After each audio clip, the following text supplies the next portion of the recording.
¿A dónde está papi?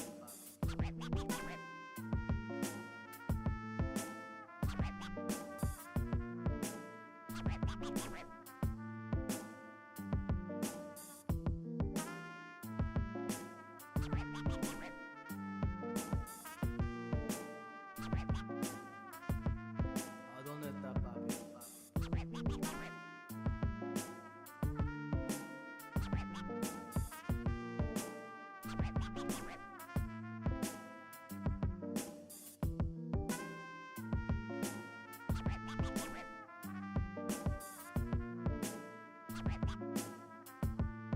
¿A dónde está papi?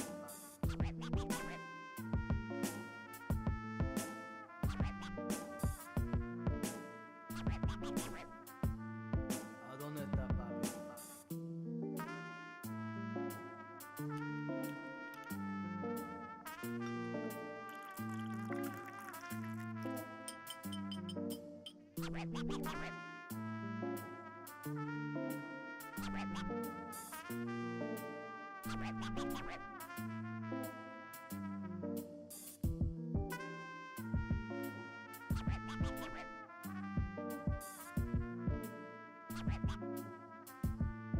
¿A dónde está papi?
¿A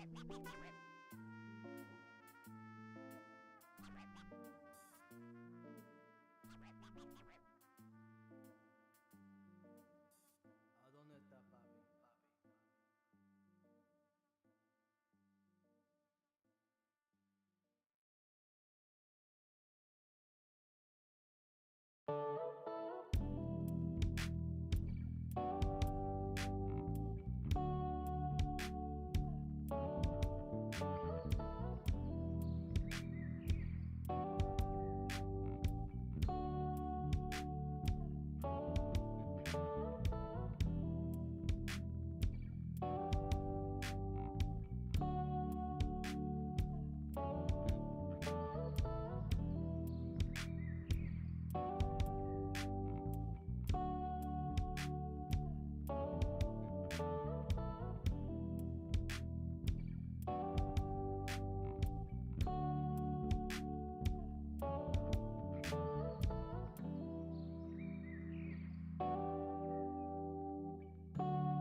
Welcome to the Tuesday stream. I hope everyone's having an awesome Tuesday. Welcome, everybody. Derry Bennett, Michael Hassler, Yella King, welcome. Coming out day is tomorrow. Nice. My state is orange. I'm full Cornell West. AHRC says vote Biden Harris on 2024. That's not a person. That's not a person It's a Tuesday. Gotcha. Wait, did I say it was Monday? That's not a good endorsement, okay? Honestly, I wish Hillary Clinton would just, go away from politics. I don't know why she keeps popping in and out. Hillary Rodham Clinton. That's who HRC is. Welcome to you in Free Palestine. Yes. Who's HRC? Hillary Rodham Clinton.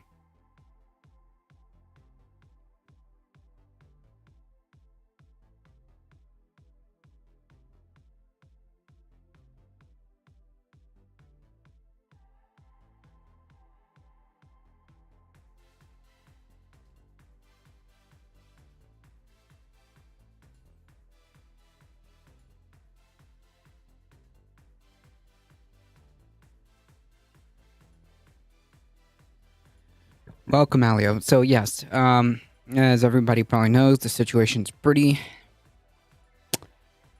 How do I say this? The situation's pretty messed up. She can endorse Biden and Harris as AOC and Bernie has. Yeah, I'm just saying she should just not be in politics. She should just shut up. Like she should just she should just disappear from politics. It'd be nice if she disappeared from politics. Allie with the 12 biddies, thank you. Did it get worse? I haven't looked.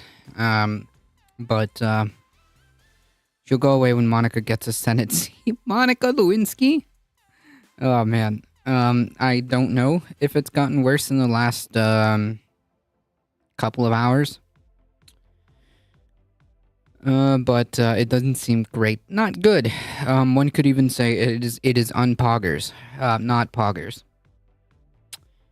Yeah, the situation's pretty bad, and like the takes that have been going around online and by the media have been pretty abysmal, pretty abysmal too.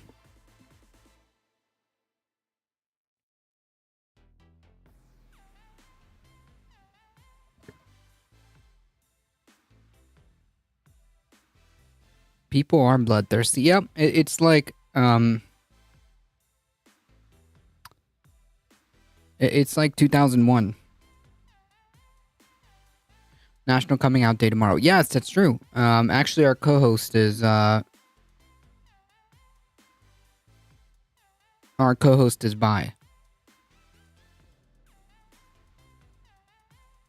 I'm already hearing these from Azan clickbait articles being a Russian plot. What, this whole thing? No. Like, you mean the situation in Israel? No, it was not a... No. I mean, like, I don't know how much credence, because, like, there's so much misinformation and disinformation, both, that it's kind of hard to parse what are true statements and what are not, because, like, on one hand, like, Hamas is saying that, like, they actually got the green light and training and intelligence from Iran, and Iran is, like, saying no, they did not. So I don't know.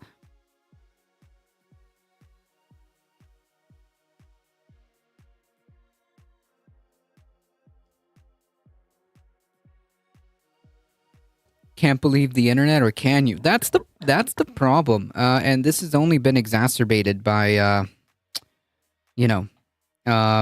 phenomenal arbiter of truth, Elon Musk.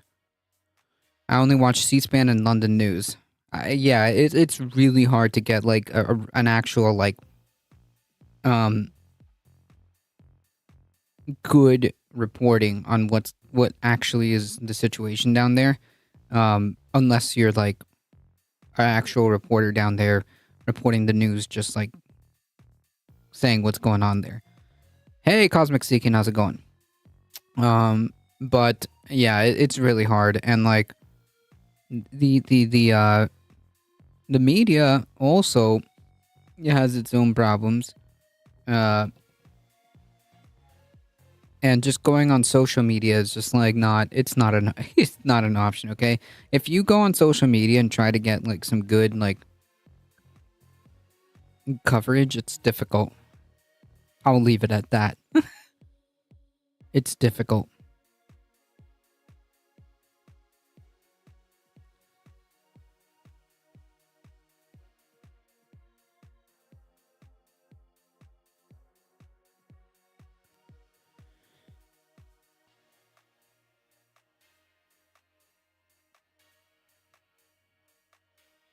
All right, folks.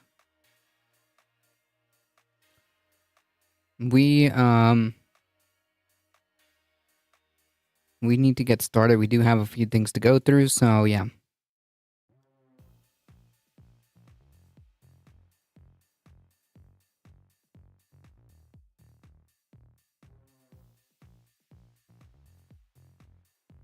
Washington Post had interesting coverage. I mean, maybe I didn't really pay attention. I mean, like it's it's pretty abysmal the way I can't speak for all, but some of the way some of the media frames the rhetoric and words and framing that the media has been using is pretty not great, not great, not good. Um,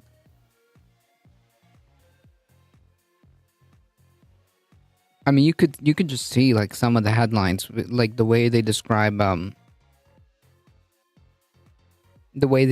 things. By an example, they'll say, um, they'll say something like, I don't know, hundreds of Israelis were killed, and when it comes to Palestinians, they'll say like, oh, hundreds dead. Mm, well, they didn't just drop dead, okay? There's some huge ideology wars going on. I don't know if it's ideology. I don't know. I'm not gonna pretend that I know like the full details. Um, I'm not sure that that's the problem here. I mean, we all have eyes, right? We all have seen the situation in Gaza. And that didn't get there by itself, right? That didn't just magically happen. Um, that didn't just magically happen, right?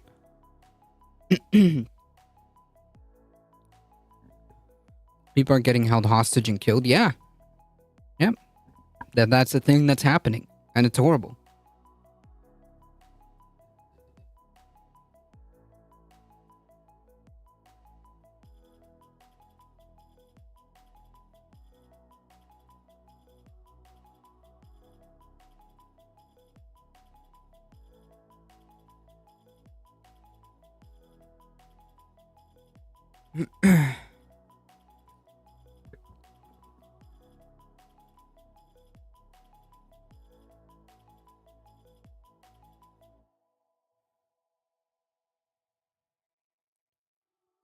Freedom fighters versus terrorists. Well, I have not seen in any mainstream media um, call Hamas freedom fighters. Echo Wrestle Dragon, how's it going?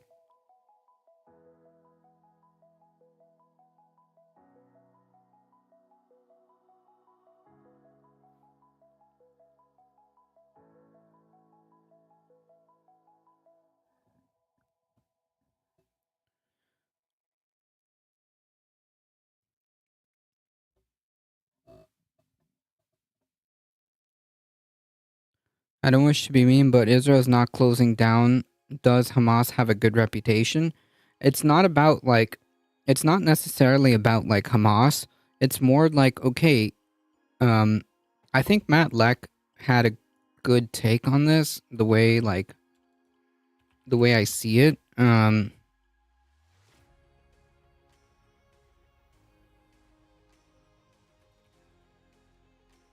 me see if I can find this.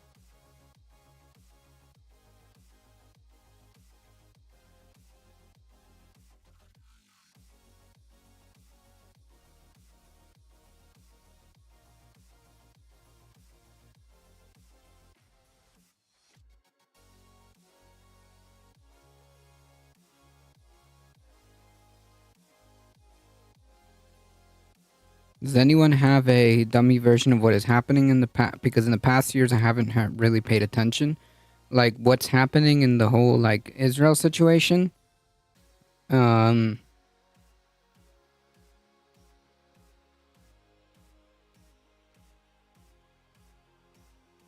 so basically, like, there was an incursion of, Hamas that involved air, land, and sea. And it's been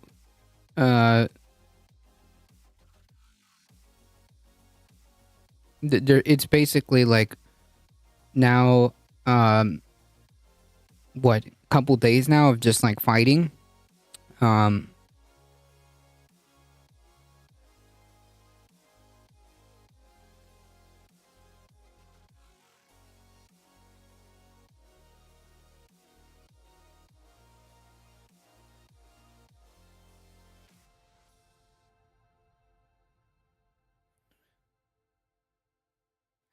I'm trying to scroll through the post.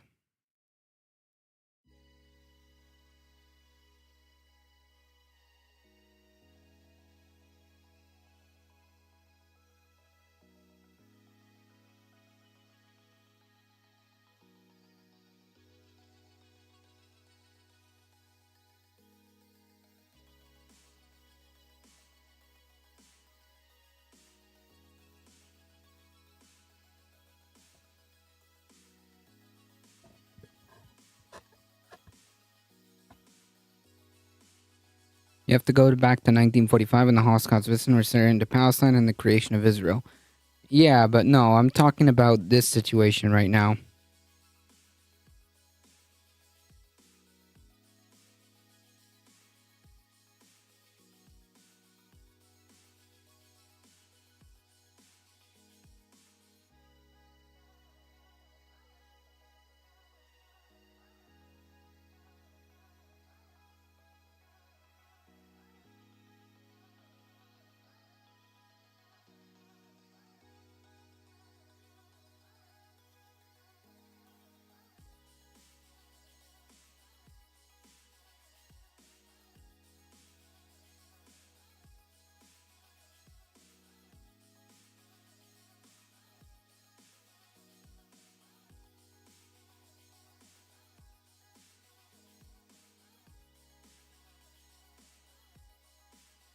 Come on.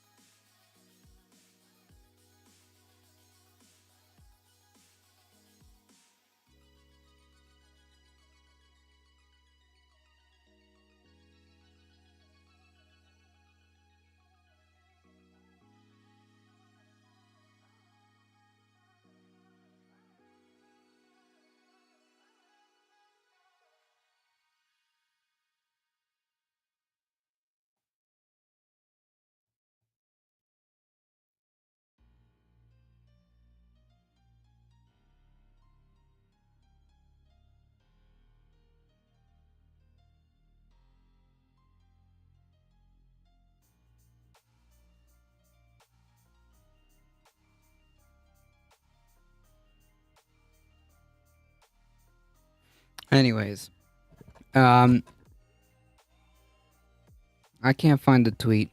It basically said something to the effect of like, if we're gonna start talking about like condemning the violence, then we have to make sure we put it in like the context or like the context or the framing of like laying the blame at the Israeli government, who has basically made this. Again, I'm elaborating and I'm paraphrasing at the same time. You can't do that without making sure that you lay the blame and the groundwork as to how we got here with the Israeli government. That's how it is. Talked to people in the past who lived in Israel and then settled in the U.S. Yeah, so basically the point being, back to Alio, like, it's not about Hamas. It's about like basically like, okay, well, how did we end up here? And the situation was basically all but guaranteed. 20 months, I can almost drink in the US. Ban me, ADT. Ban me. No. Thank you so much for the subscription. I appreciate that. This is very close to the parallel to the pilgrims inserting themselves into North America and what happened to the native tribes. Kind of.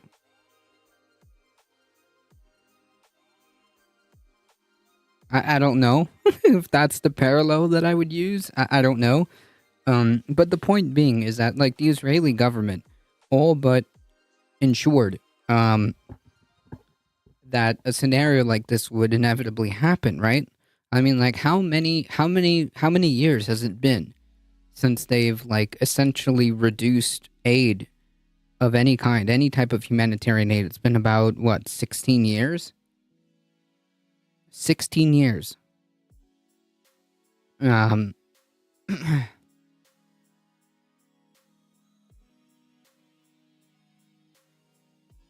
Not to mention the own Israeli government uh funded Hamas.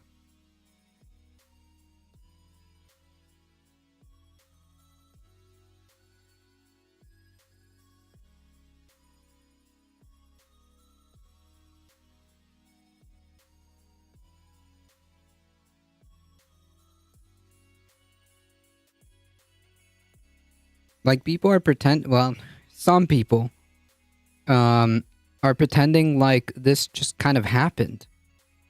Um some people are pretending like this kind of just happened. No. No. There's even parallels to Northern Ireland. I mean, I don't really know as much to say.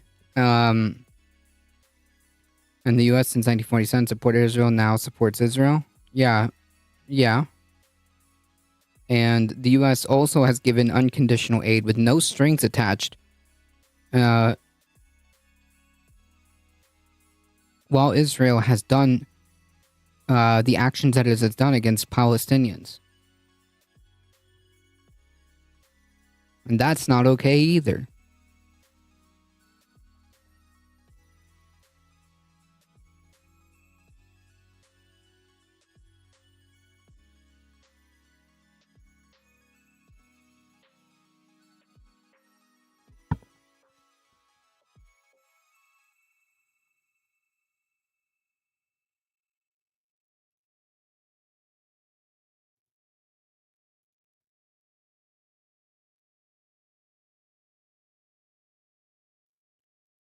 The PLO is not innocent either. Well, the PLO is like the opposition party. But this has nothing to do with the PLO.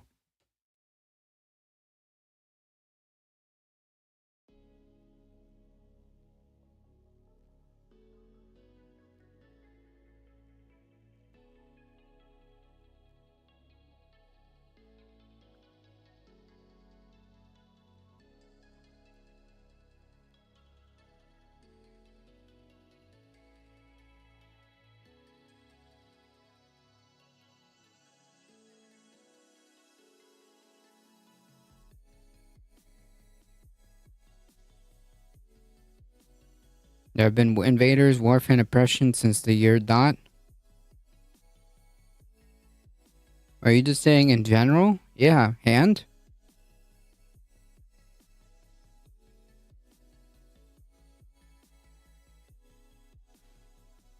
I can be a left wing Judd Sanders 2024, Nina Turner for Speaker, Medicare for all, Green New Deal ban. Yeah, that's definitely ban worthy. You can't have any of these ideas. These are bad ideas. Okay?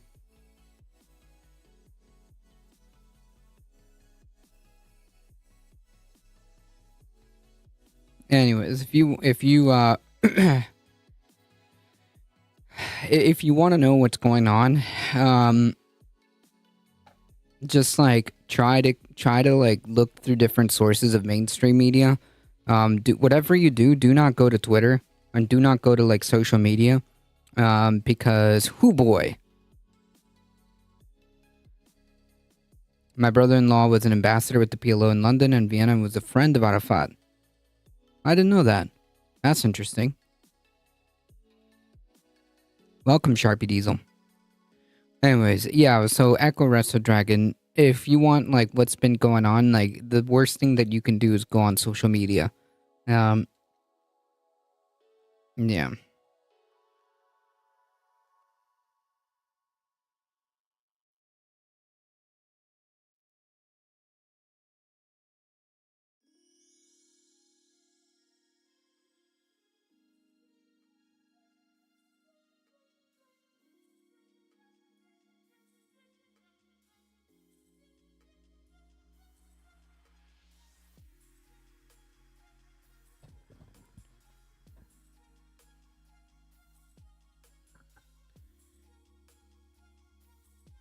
From what I have seen, the death toll is not good, not great. And I suspect that it's going to get a lot worse.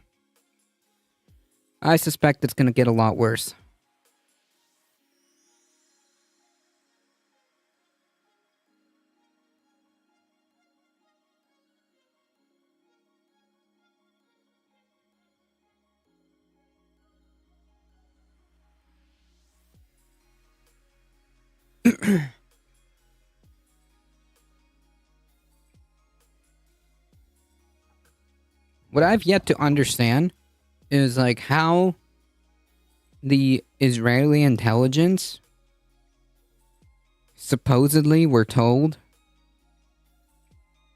about this 10 days ago before the actual attack. And Netanyahu did nothing.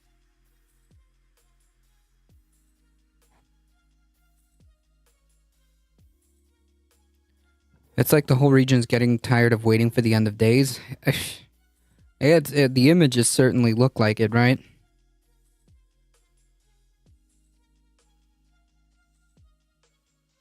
It's certainly about to get worse.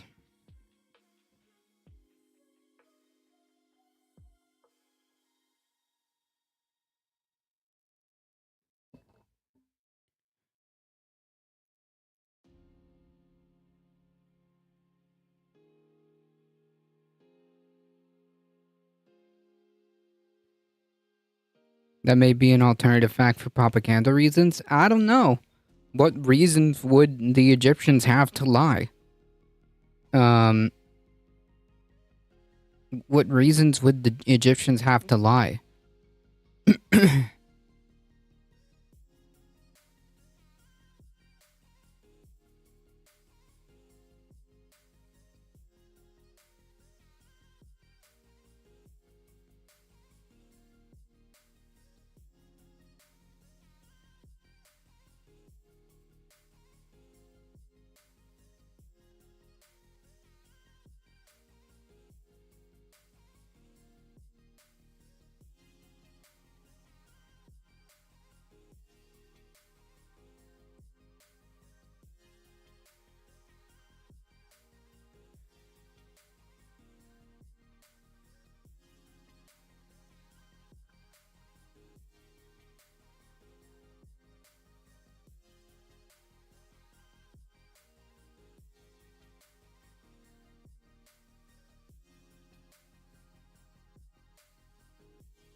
Captain DPRK. Oof.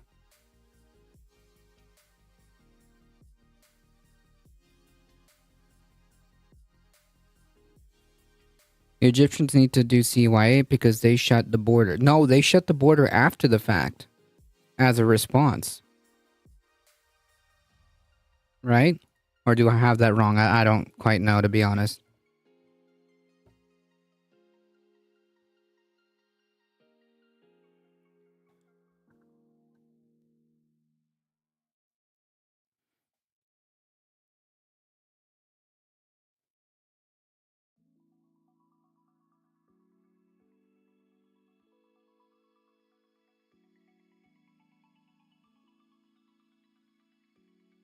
And how would that cover their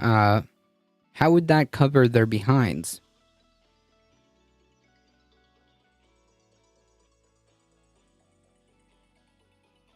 I don't know. It just doesn't make any sense. Doesn't make any sense as to why they would lie. I just don't. I don't know, to be honest. Because, like, think about it. How abysmal was the failure of a very, very tight security state? Egyptians have already their own problems and don't want more fingers pointing at them. But they didn't do anything though. They had nothing to do with this other than they warned, or they tried to warn the Israeli government. That's it. They had nothing else to do with this. If anything, it would probably be in their better interest to prevent to prevent that from happening, if anything.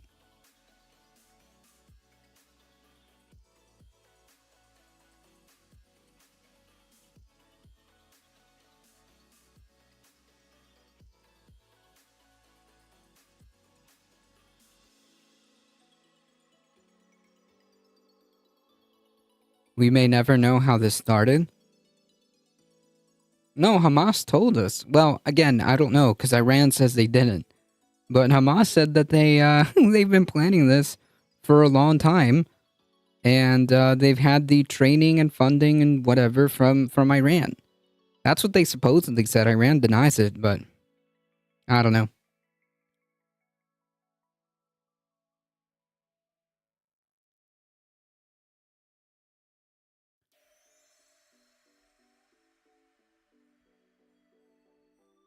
Egypt can't take in Hezbollah. Well, Hezbollah is different, right? Hezbollah um is not in uh is not in Gaza, right? Hezbollah is a different faction. And again, wouldn't it be in Egypt's best interest to even prevent this from happening, from escalating? I don't know.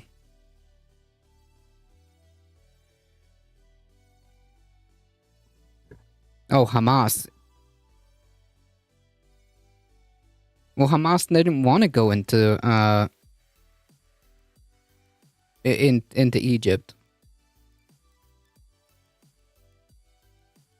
And if that was the case, again, wouldn't it be in their interest to alert the Israelis that this was going to happen? So it makes sense that they would. So I don't see why they would be lying about any of this. How busy is the UN or CIA or whomever? No idea, but that's none of our business.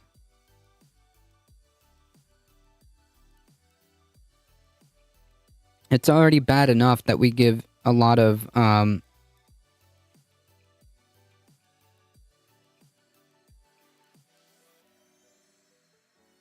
it's already bad enough that we've given a lot of money with no strings attached and let Israel do whatever. So that's already bad enough. Reportedly, Hamas has tunnels into Sinai and Egypt, so blocking the border would just block innocents wanting to leave. That's a good point.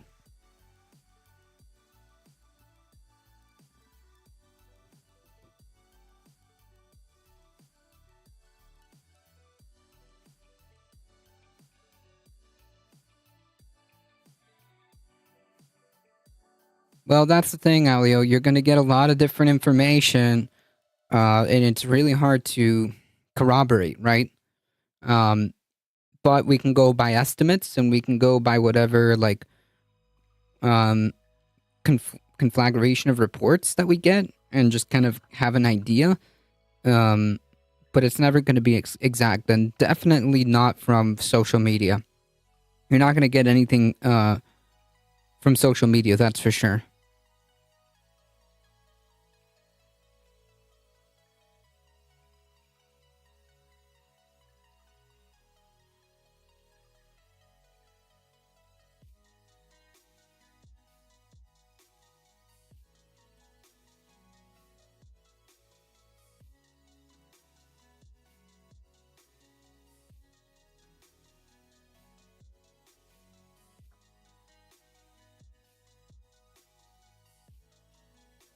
I think what it is doing to the USA with people on their southern border. I don't get it. You're gonna have to rephrase that.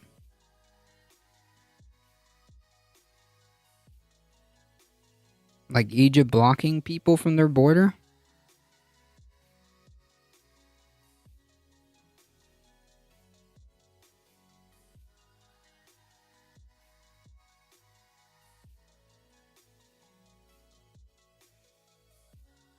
Yes? Oh, okay. Well, that's unfortunate. I do not like Netanyahu, but will he ever retire? I don't know. He probably should not be in power.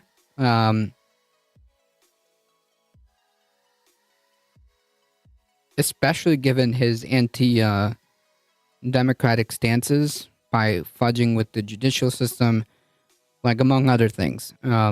He's got corruption. He's got corruption charges. Like he's got a lot of stuff, and they're not new either.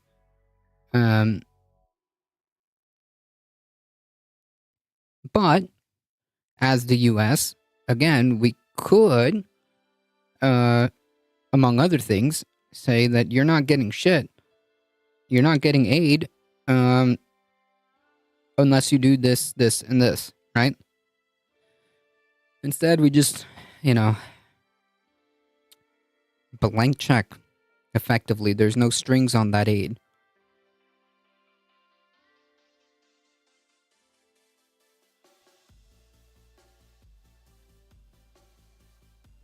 Netanyahu's a very close parallel to Trump. I mean, yeah, in the sense that he's very right wing. He is incredibly anti-democratic, and also has corruption charges. Well, Trump isn't corruption charges; they're more like fraud. Tomato, tomato.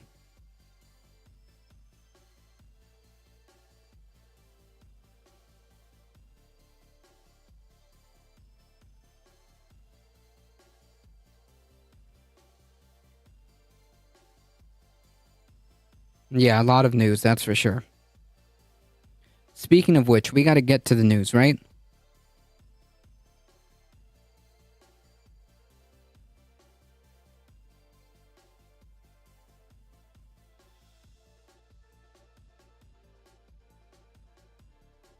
So Netanyahu's very intelligent, a very intelligent operator, just not using it for beneficial purposes other than himself. True. Hey, someone stole my username. How's it going?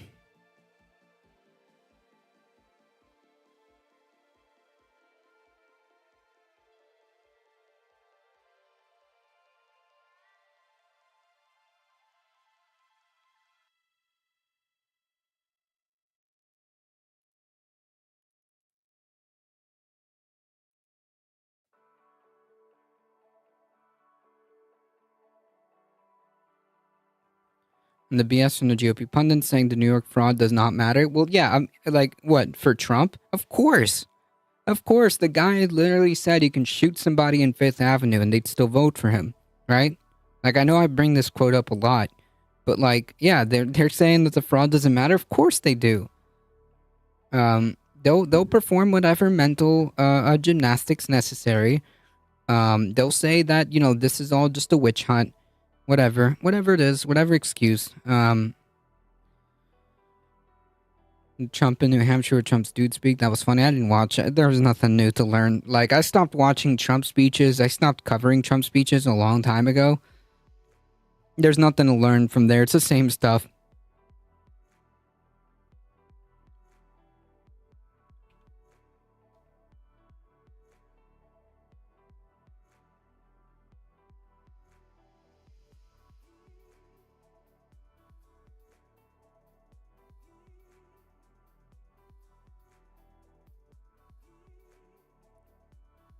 I really enjoyed not seeing Trump for the longest time.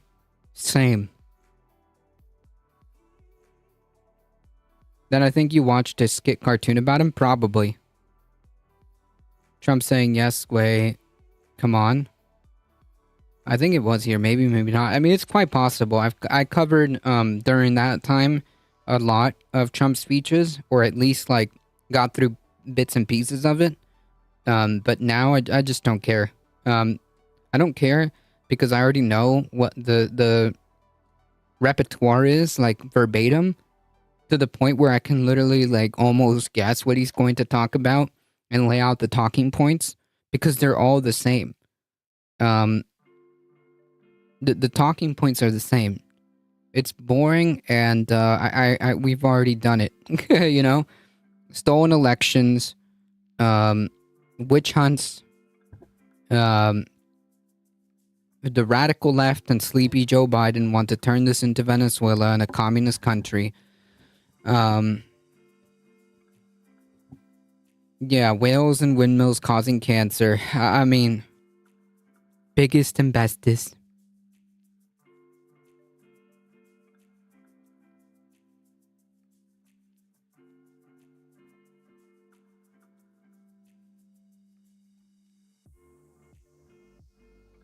Yeah, the classics. All the points are the same. Biden is terrible. The Dems are commies. Right. The radical left, communist Democrats. The windmills are somehow killing the whales. Explain that one to me. That's a new one. That's a new one. I have no idea. And that we need to have an ID to buy bread.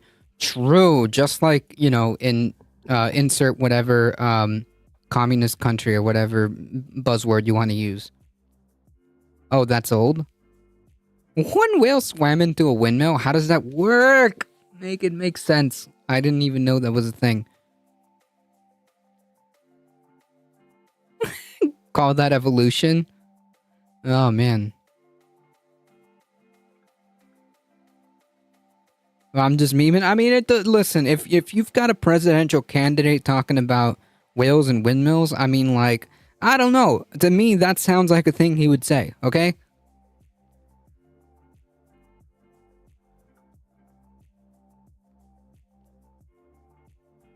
He just mentioned the ID thing again? Oh, man. Oh, he did say it. Oh, well.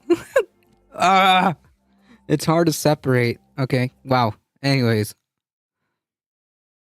I'm so sad how effed up the world is getting. It was never like this when I was your age. Every generation has its, points, right?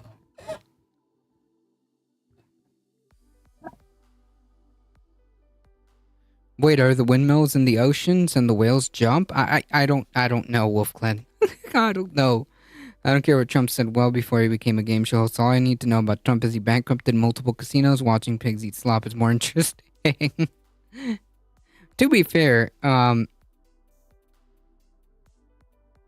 feel that.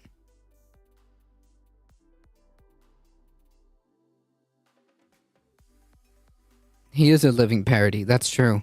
Like, it's almost virtually impossible to meme him, because he is, like, just that ridiculous and just that absurd, but also dangerous. Okay, like, don't forget, don't forget at the core, this dude's freaking dangerous. Okay, and he has a chance of winning the election. Okay, so just eye on that prize. Okay, just because he's like an absolute clown, and says all these outrageous, outlandish things,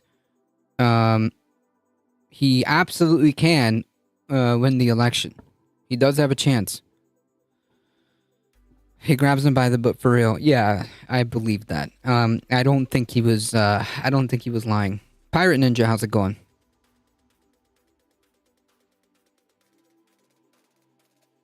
I want him in jail. Well, a lot of us do. We chatting about Gates? Yeah, unfortunately. Alright. Let's get it started, folks. You got to think about this guy. This is a guy that the media didn't give a... Not the kind that goes on fences. No. The kind that was investigated for child sex trafficking. That kind. But this is a good meme, though. This is a good article. You got to think about this guy. This is a guy that the media didn't give a time of day to after he was accused of sleeping with an underage girl. And there's a reason why no one in the conference came and defended him, because we had all seen the videos he was showing on the House floor that all of us had walked away of the girls that he had slept with. He'd brag about how he would crush ED medicine and chase it with an energy drink so he could go all night. This is obviously before you got married. And so allegedly, yeah. That's right, allegedly.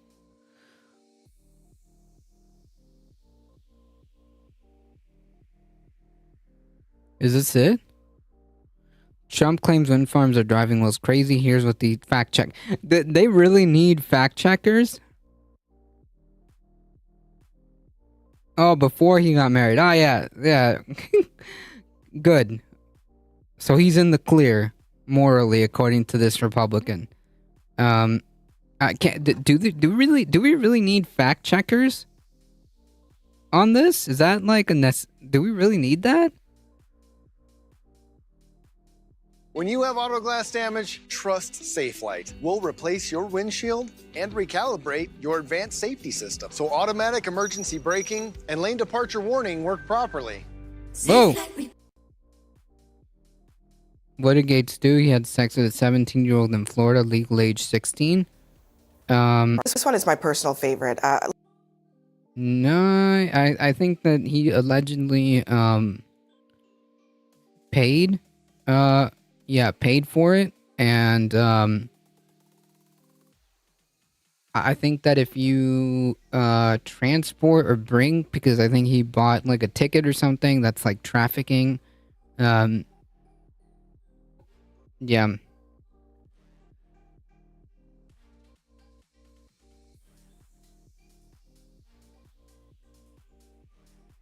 The youngin was traveling with. Okay, yeah, so that's where the trafficking comes from.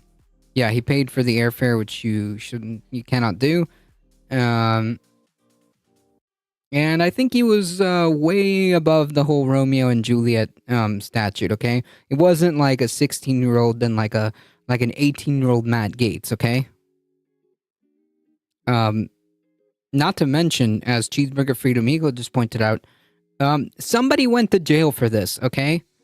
Somebody went to jail. His assistant, his colleague, because of this. Like, that's not like that happened. That's a thing that happened. So yeah, the fact that Matt Gaetz was able to just somehow skirt this is wild, because there's there's a lot of evidence. Even so, the defense for that guy even said, like, hey, I thought you were gonna go after Gates. That's why we gave you all this information.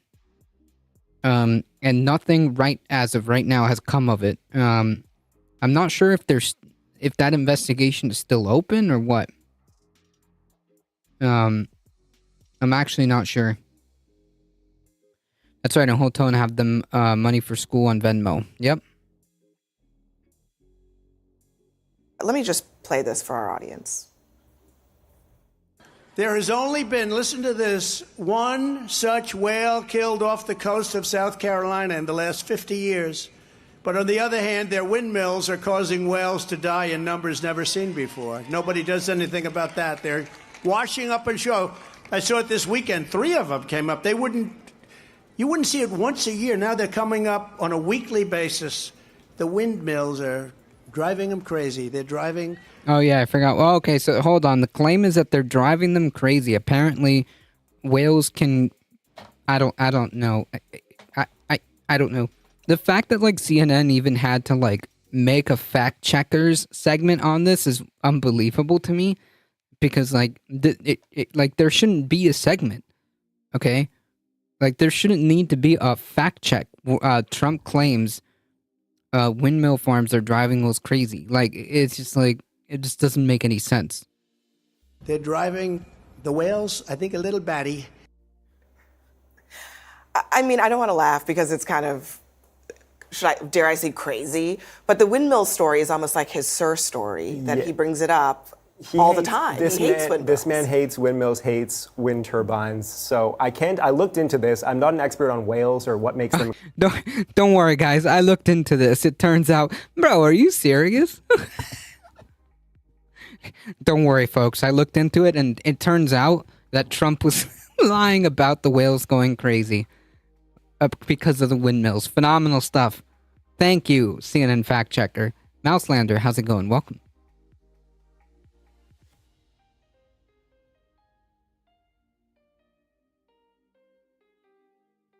The segment should have been titled "Geriatric Man Loses His Mind in Front of Large Audience." Exactly. Offshore windmills leak oil and transmit debilitating frequencies harmful to many. Ah, yes. True, dude. True.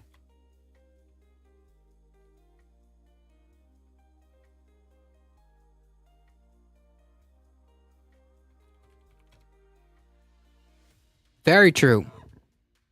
Scientifically proven that, that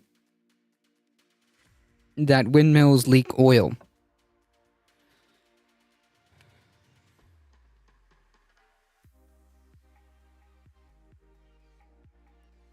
Windmills turned them into killer whales, true. Anyways, like the fact that this dude needed to feel like the need to say like, don't worry guys, I got this. I looked it up on Google, okay? Don't worry. It turns out, dude's crazy.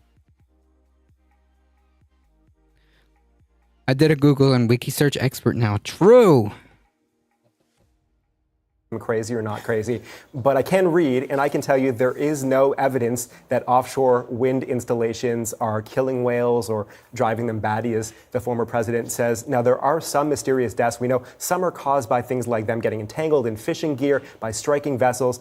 Some of them remain mysterious, but the former president's insistence, his confidence that the whales are being killed or being driven nuts or whatever by wind turbines is apparently based on nothing. And I'll remind people that although some of this remains mysterious, we'll get answers later, this is the same man who insisted that wind turbines were causing cancer. So not an authority on this subject. Absolutely not. He thinks he's an authority on. Okay, but like, my dude, why would you even entertain this, right? Why would we even entertain this? Like, there's no fact check needed, right? ADT, is it okay if I stream with you in the background? I'll put you in the title. Hey, that's all good. I'm not opposed to that. Is Trump's recoil free? William Jaws. Trump's retries their phone and then we'll just call the ocean windmills mutated boat engines or something. Yeah, sure. Whatever. It doesn't matter. And you know what? The people will believe him too. That's the sad part. The people will believe him.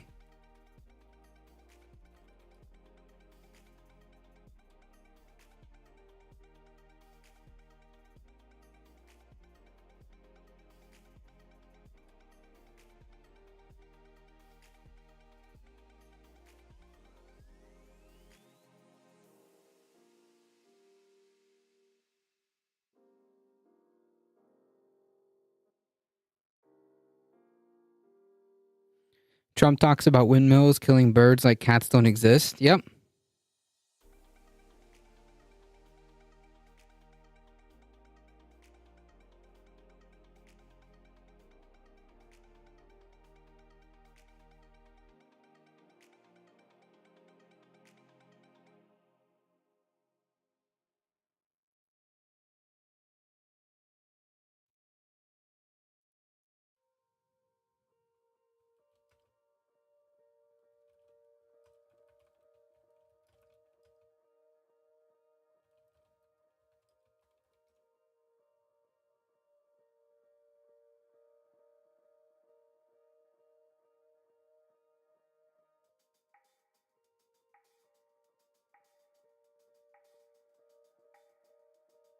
Can Adderall overuse over decades cause dementia? I don't know.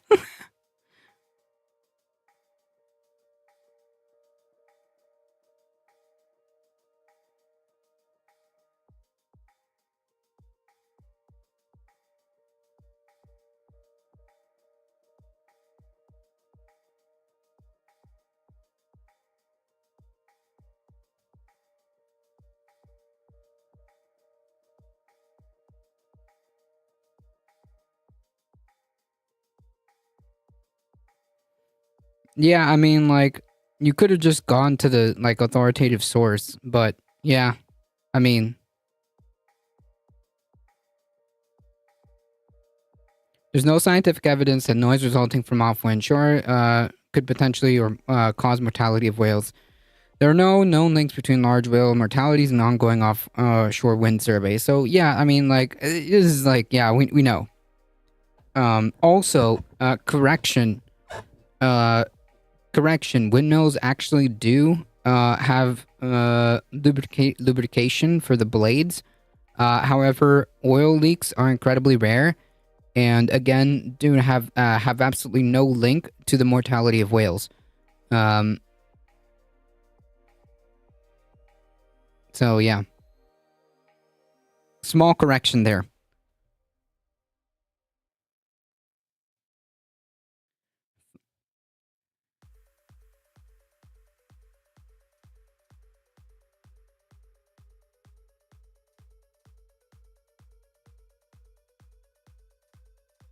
Windmills make no sense. You make no sense.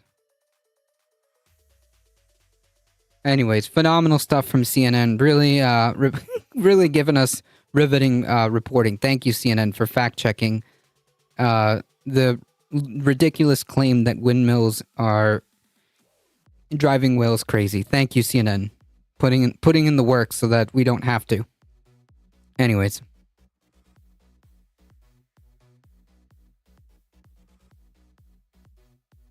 So when that accusation came out, Meme of the day, true.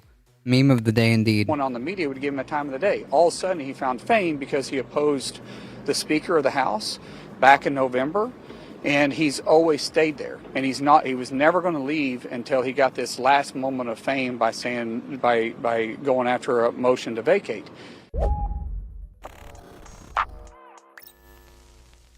The video you just watched pretty much confirms what I think a lot of us suspected would happen.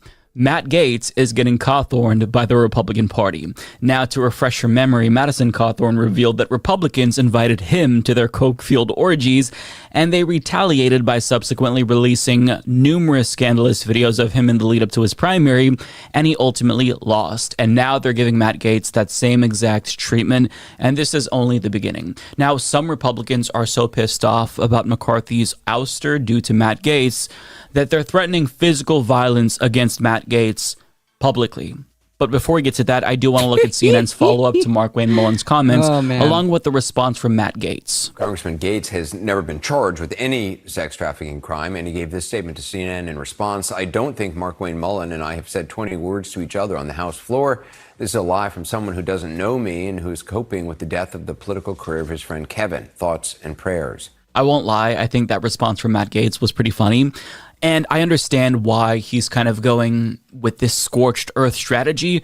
The bridge is already burnt, right? Republicans, even before he ousted McCarthy, were plotting to expel him. So now he has nothing to lose. They're after his throat, so he has no reason to remain polite.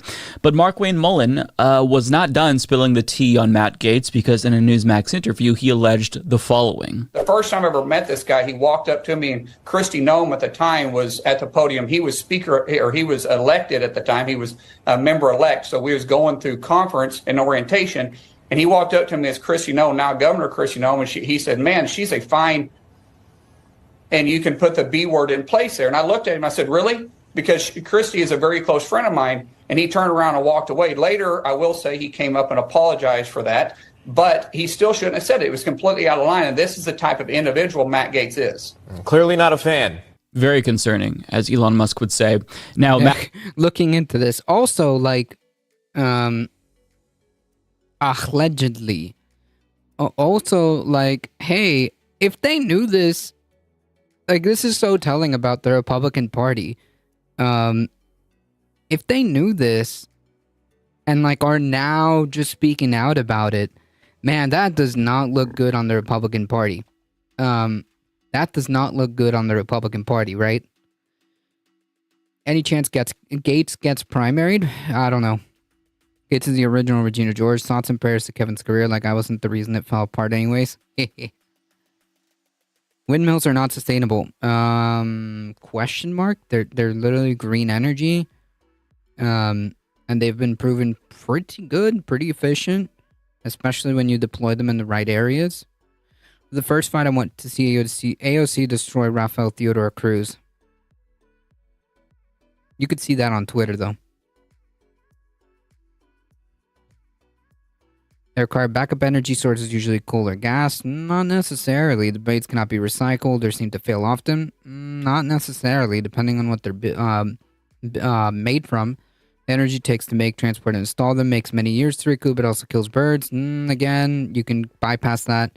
And sickens people living too close. Nope. No evidence of that. No evidence of that.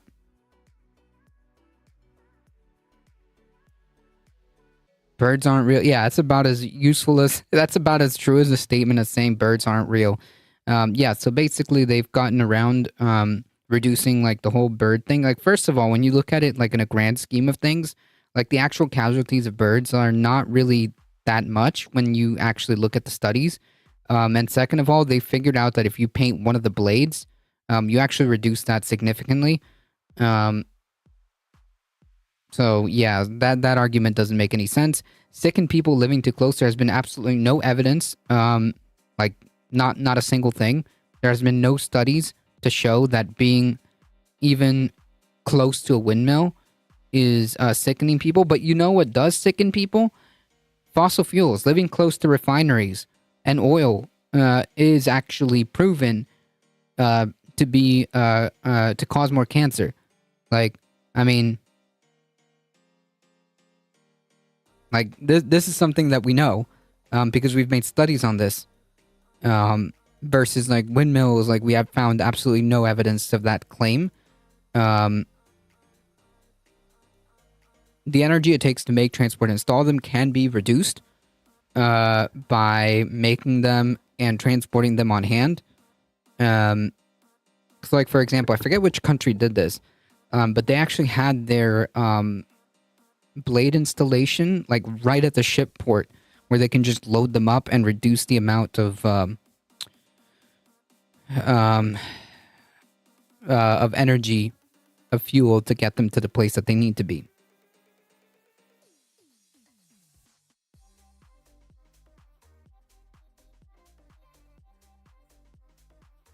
Yeah, I get a fair amount of bird casualties from my living room window. Oof. My county, not country, is littered with dozens of windmills, and no bird genocide or mass windmill-related illnesses. Actually just need more batteries to balance the grid. Right, like, you're saying as if, like, coal and gas is the only available energy source, which is not true. Which is not true. Like, there are such thing as battery backups and other alternative energy. But anyways, this is a futile conversation because that statement was fucking bullshit to begin with. Mine was black lung, with black lung, dude. Fossil fuels have killed so many. Yeah, and like even living in the proximity of like oil refineries and whatever, like that actually causes cancer. Carpet Packs with a party of 3. Thank you so much. I appreciate that. Welcome, everybody. Folks, if you don't know who I am a difficult truth. I do the news. I do the politics Monday through Thursday, 5 p.m. Eastern time. If you enjoy the show, please sit back and hit the follow button. Not arguing for coal. I didn't say you were, but it was funny that that's what you went to. It's just a nonsense statement. Like, none of that statement made any sense. As if, like, there's no other backup energy sources that you can use. Anyways, now, well, I didn't know I was just, it was just 3. Dang. Nah, it's all good. I appreciate it. Welcome. Punk Gal, welcome. Hydrothermal and gravity hydro are good too. Yeah, there's like a lot of different ways of making renewable energy. Louisiana's a nightmare when it comes to oil-related business and illness. Yeah, there's literally like Cancer Alley. There's literally a place in Louisiana from I think it's like petrochemicals, and oil in the oil industry. There's literally a place like, and there's several of these called Cancer Alley. Like, that's not a thing when it comes to windmills.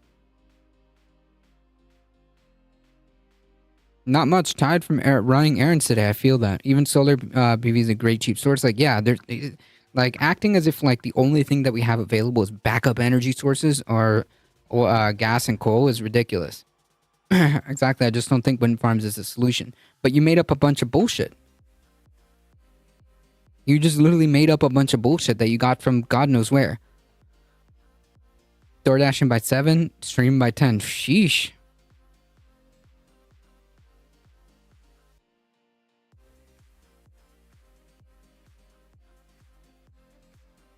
If you don't think that wind farms are solutions, then put something better. By all means. By all means. You don't have to make up a bunch of bullshit.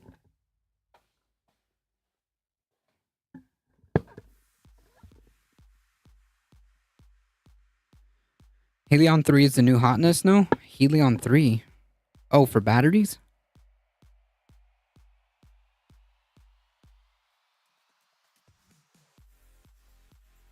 Nuclear.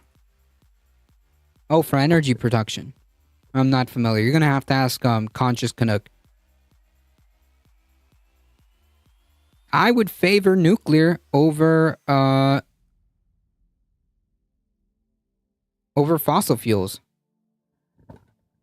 I'd favor nuclear energy over fossil fuels at this point in time. The problem with nuclear is that it takes a long time to get the plants online, and it's incredibly expensive in comparison to like other cheaper renewables, like I don't know, solar. How about our bodies? We're the most efficient animals, but also the most lazy. Oh, just use us as batteries? True. True. Nuclear. Welcome to Sex Pixels. I like that username. Not if you use thorium reactors? What, for price and time frame? Solar's just long distance nuke. True, I didn't think about that. Like my only issue with nuclear at this point is that it's going to take a very long time to get online, and it's expensive.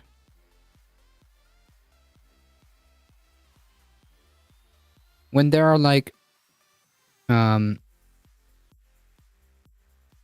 there are other cheaper alternatives that can be deployed a lot much faster, like wind and solar. Thorium is safer and less polluting. I'm not saying safer and less polluting, which is good, but the problem is how fast can you get these things online in comparison to, say, like, I don't know, solar or wind? How fast and how much cheaper can you deploy this more widespread renewables than you can nuclear, right? That's the question.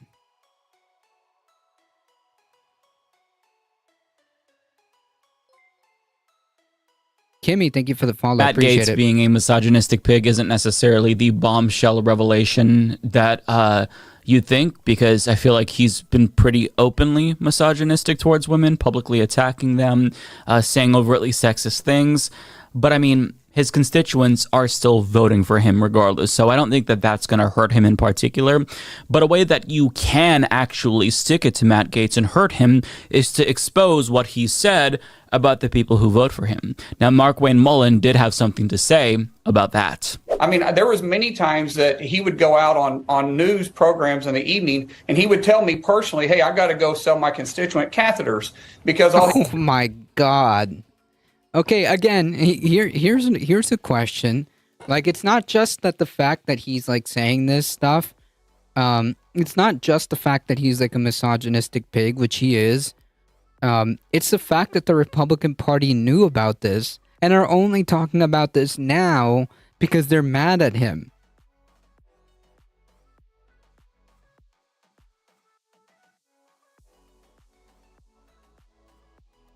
he was doing was selling himself, and evidently his constituent base is an older base, and that he thought that was funny. To me, that's not funny. You take your job and make it serious, do what's right by it, and serve. This isn't an opportunity. Or it's not funny, but you knew about this. But you knew about this because you're talking about it now. Oh man, that's wild. He has always been a piece of work. Oh yeah, 100%. That's like a given, right? I mean, it's just the fact that like it's apparent that the Republican Party knew about this, all right, and they were completely cool with it. They're completely cool with it. That's the point that I'm trying to bring up. They're completely cool with this. They're completely cool with their representatives and candidates talking about their constituents behind their back. They're cool with like them acknowledging that their colleagues are a bunch of creeps and misogynists. But they're completely okay with it as long as you play ball until he pissed them off. Tropical, thank you for the follow. I appreciate that. Let the MAGA warfare roar will guarantee a Dem election. Well, it certainly will help. Their secrets have secrets. True, it's sad that they're willing to cover for him as long as he was part of the in-group. Exactly. They're completely just by the way, like these, and mind you, Matt Gaetz isn't the only one. All right, it's kind of hard to believe, given the fact like all this is being revealed, that Matt Gaetz is just the only one. He's just like this exception. Yeah. Their loyalty is transactional. True. Yeah, that's a good point.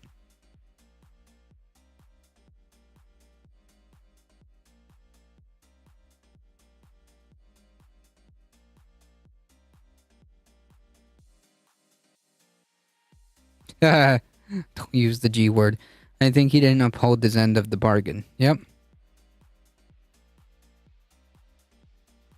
For you just to have an opportunity to promote yourself, which that was what Matt Gaetz' goals was. So step 1, paint him as a sexual deviant. Check. Step 2, expose his disdain for his own constituents. Check.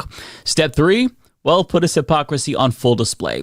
So on Tuesday, when we talked about Kevin McCarthy's ouster, there was a moment during the debate period where Matt Gaetz was booed after he condemned the corporate cash that his GOP colleagues willingly accepted. Now, he said that in response to them saying that he was doing all of this for attention and just trying to fundraise off of it.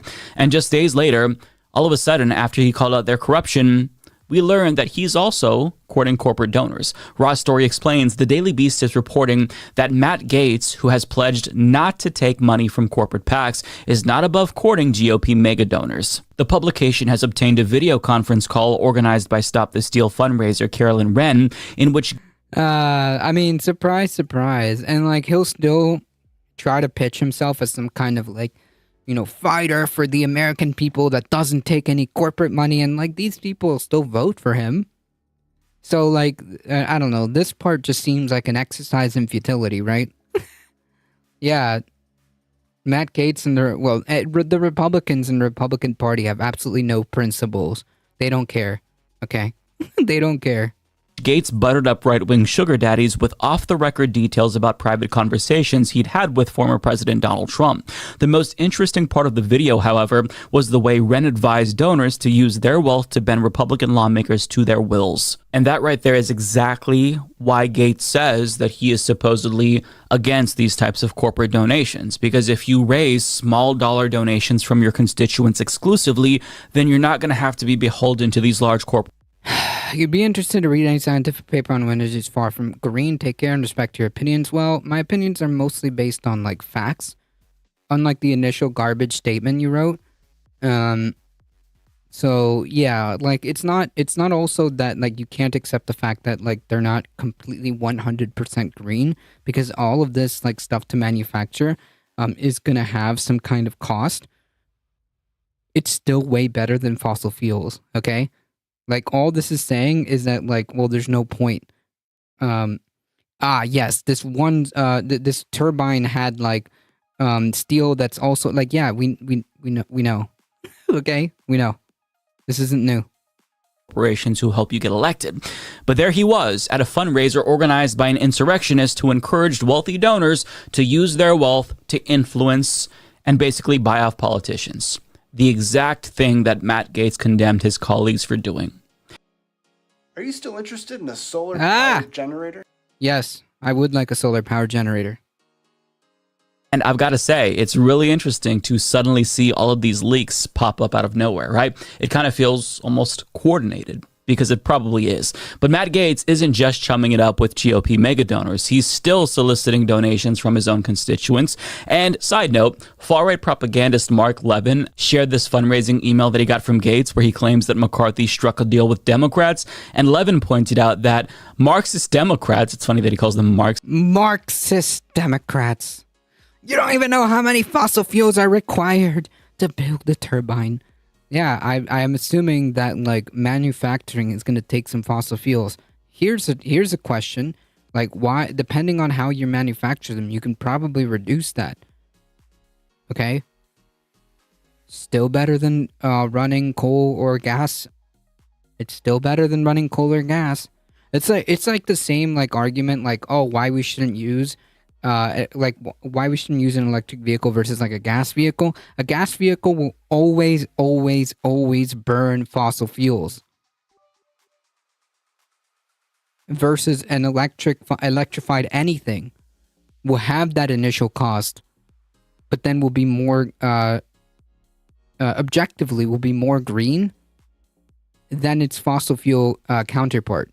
Like that, it just makes sense. Like if I use a green, if I use an electric lawnmower, there's going to be an initial cost to make said lawnmower, but if I use a gas lawnmower, I'm always going to be using gas. I'm always going to be relying on fossil fuels. It just doesn't make any sense. So basically, when you say stuff like that, it just basically gives me the impression that like, oh, well, you know what? It just like we shouldn't do anything. We should just continue business as usual.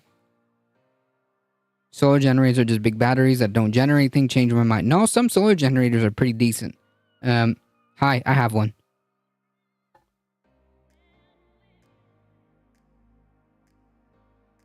Exists unanimous. But yes, they are basically big batteries. They're basically big battery inverters that can be charged with solar. And pedal-powered riding lawnmowers. When I have one of those, they're called the they're literally just and one of my lawnmowers is literally just me pushing it. It's let's see if I can find it.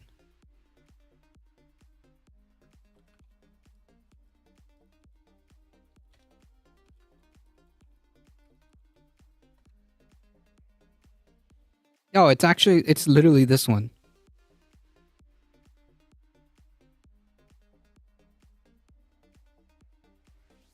That's my pedal powered well, it's not a riding mower, sorry. It's not that's yeah. I was saying they're all bad, they're just aren't generators. I have one in my van and they're badass but not generators. True, they're not. They're inverters.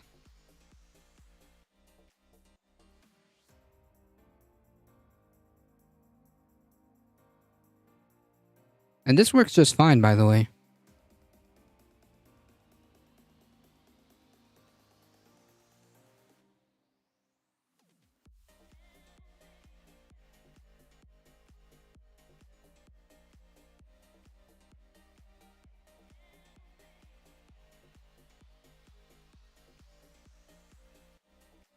Going you in for a pusher? Yeah, I mean, to also be fair, like I don't have that much.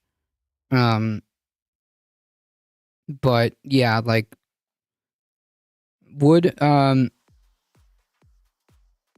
mean, we've done like basically as much as humanly possible to not need any type of like gas anything in terms of like any tools or anything like that. I just went the no lawn route. I mean, that's ideal. We've been like trying to learn a lot about like native species in our area. And we basically are gonna have to like plan out how to like get the invasive species out that are like not helping the ecology, not helping the ecology at all, and trying to just like let nature do its thing.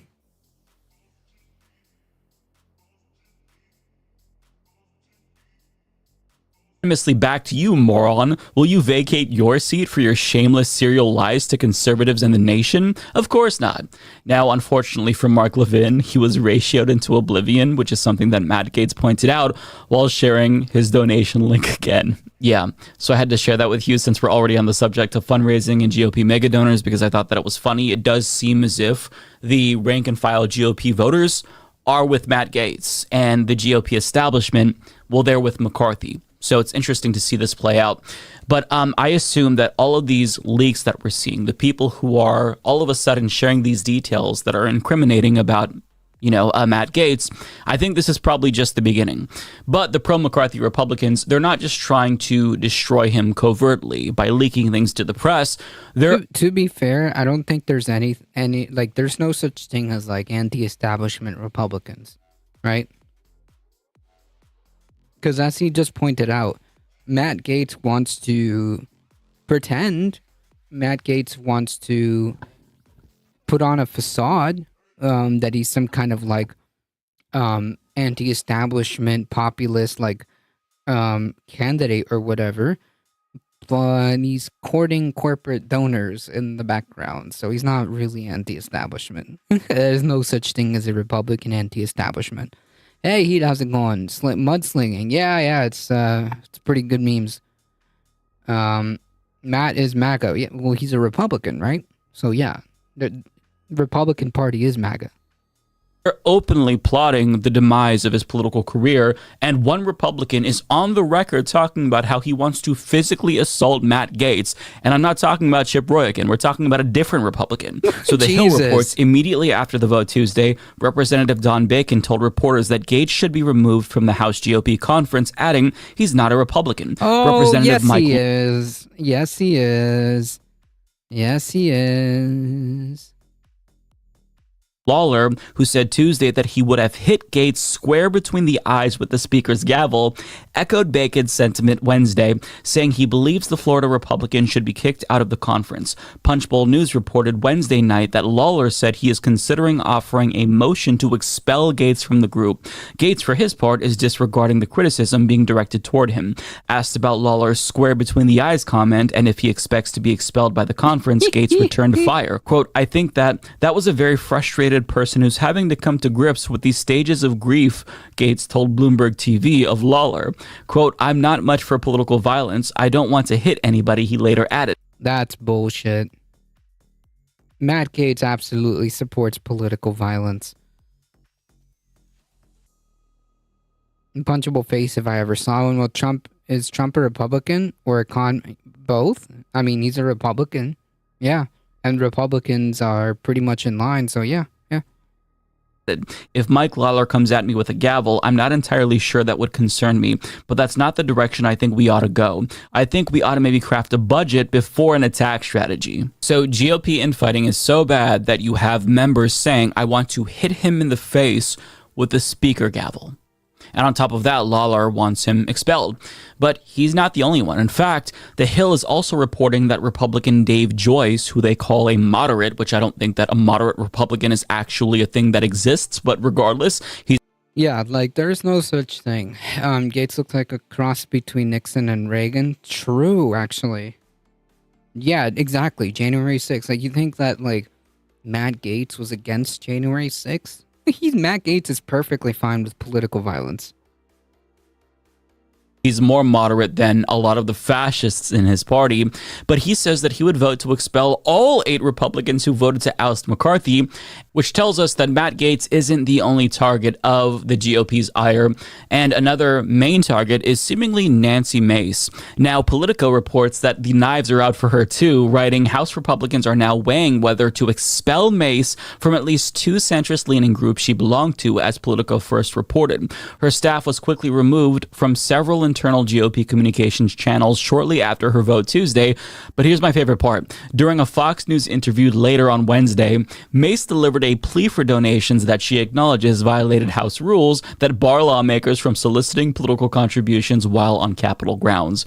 Her office says she self-reported the matter to the House Ethics Committee. Unreal. Now, also in her appearance on Steve Bannon's program, she made a plea for donations saying, Nice meme. Nice meme. That they are coming after me, they being the Republican establishment, and she's right to suspect that because they are, right? They're out for blood, they're out for retribution, and she is one of the main targets. I think not because she's as bad as Matt Gaetz, but because she was seemingly somebody who was more reasonable. She initially called Matt Gaetz a fraud, but you know, she went along with him. So I think that they expected better. And as a result, they're going to try to destroy her. Now, Matt Gaetz, he may have already been on his way out of the House of Representatives because he's reportedly planning a gubernatorial run in Florida after DeSantis is out.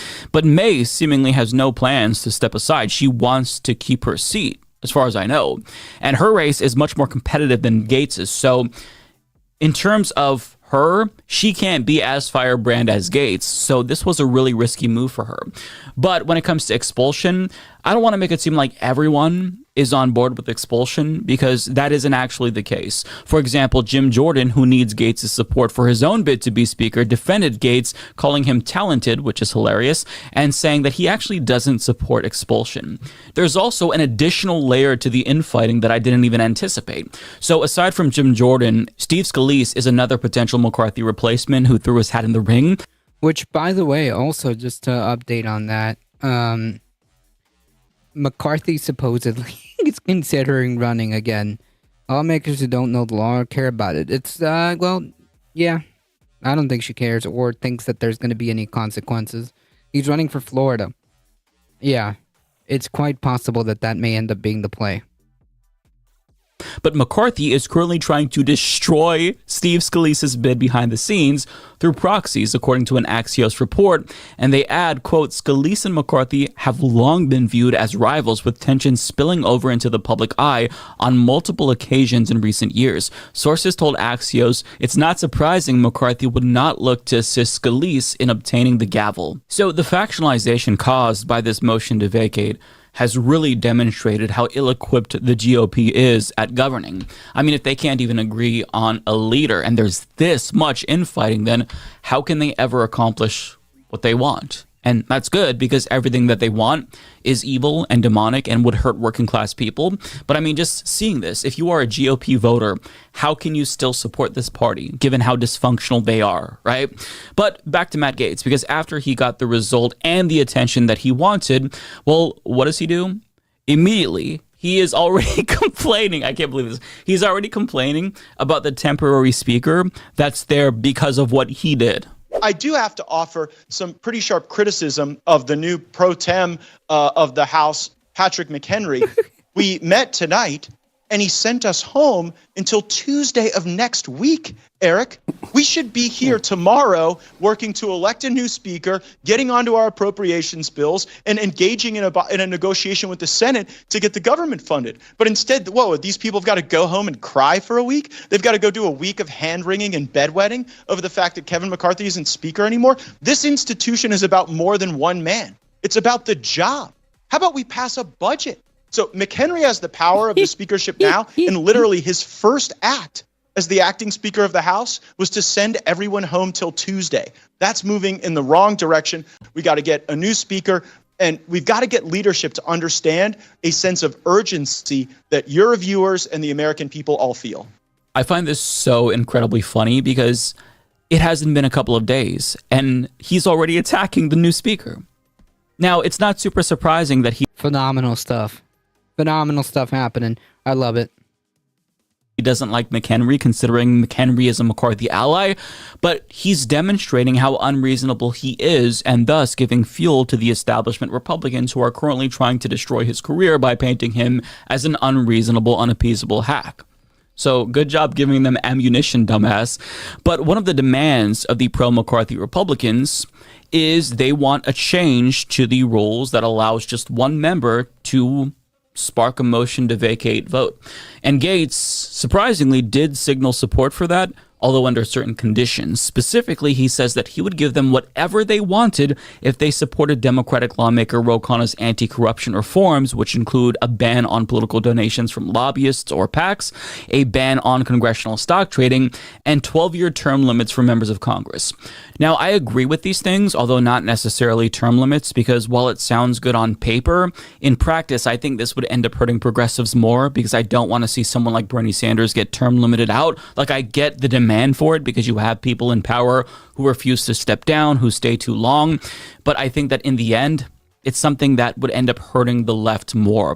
And also, according to studies from Latin America, they show that term limits are actually correlated with an increase in corruption. So it doesn't necessarily stop corruption in the way that we would expect. But a ban on stock trading, however, and a ban on corporate donations, that would be a game changer, and that alone would encourage me to support this. But I don't think that this would ever happen because most Republicans in Congress have zero name recognition, so they have to raise money almost exclusively through corporate PACs, and they can't put out a fundraising email in the same way that Marjorie Greene or Matt Gaetz can and get the same response by... He's such a little shit. True. I think he's doing it to distract from his impending indictment. The case isn't closed on molester Matt. No, it isn't? Oh, okay. Dang, that's still in play? I thought it was, like, dropped. That's a no for me. I thought it was dropped. Okay, well, never mind. Never mind. Also, by the way, I have the microphone that Matt Gaetz was using. It's actually a pretty decent mic. I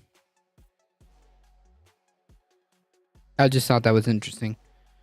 Also, someone else pointed out, Michael Hassler pointed out that he's might be making a bid for Florida the gubernatorial race, so maybe that's another reason. grassroots Republican supporters. And the same is true for a lot of corporate Democrats as well. So in supporting this, they would basically be undermining their own electoral chances. Furthermore, if they support a 12-year term limit, then a lot of them would be term limited out. They'd be term limiting themselves out of Congress. So it seems unlikely that they would support this. But I've got to say, I am pleasantly surprised to see Matt Gaetz propose something like this and not some sort of a bill to murder immigrants or trans people or something, because he is a fascist. Make no mistake about it, and I expected the worst from him. But for him to take this stance, is he virtue signaling? Does he actually support this? I don't know. I can't say for sure. I don't know what's in his heart. Yeah, I don't know, and it doesn't really matter. You call him out on it, right? You call his bluff. So is it disinfecting the microphone? No, it's not his literal microphone. Let me rephrase that. Maybe I wasn't clear enough. I have the same brand and type of microphone in my shelf over there. Michael asks, are you running for governor? No, Matt Gaetz. Sure, man, sure. Oh, no. The SM7B? No. His is the MV7. It looks like an SM7B, but it is not. This one also is not a SM7B, but it looks like it, kind of, the shape and the body, but it is not. It's a PreSonus. A PreSonus. Revelator or Reveler or something like that.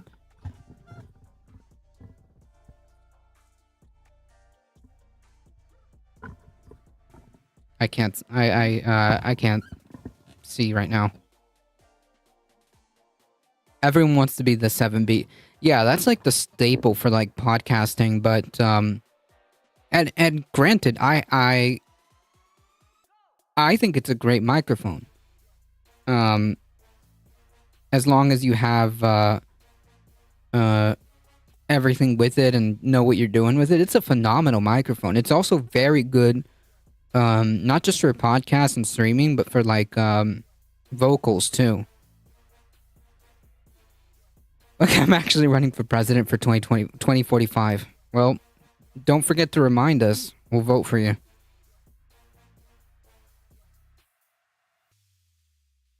Vidar, welcome. I rock an SM57. Oh, those are phenomenal. I have one. Or had one, sorry. Those are great mics. Those are great microphones.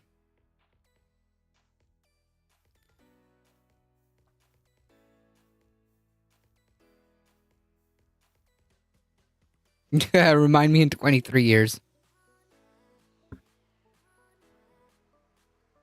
President of what? That's a good question.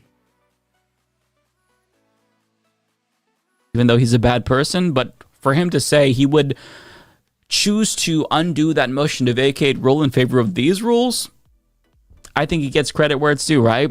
But as this debacle continues, I do want you all to keep in mind that this instability was not brought about because the Democratic Party refused to bail out McCarthy or because McCarthy struck some sort of a secret deal with Democrats. This instability is a uniquely GOP problem. They've always had problems governing, and this was explained in a short clip on CNN that I want to share with you really quick. McCarthy ousted. Paul Ryan quit in disgust over his right flank. John Boehner pushed out by the Freedom Caucus. Dennis Hastert spent time in prison after admitting sexual abuse. And the hyper-partisan Newt Gingrich, who faced ethical complaints, resigned before his own caucus staged a rebellion. So perhaps the issue isn't actually Democrats, but the insatiable thirst for rebellion within the Republican conference. Yeah. And she's I don't know if it's the insatiable thirst for rebellion. But okay. AOC talked about it with BTC video, 26 minutes. BTC? Exactly right. So under these current conditions, I just don't know why you would want the job in the first place, because Kevin McCarthy, perhaps more so than his predecessors, did everything he could to appease the far-right fascists within his party, but it still wasn't enough. So the question is, will there ever be a speaker good enough for the far-right in the GOP?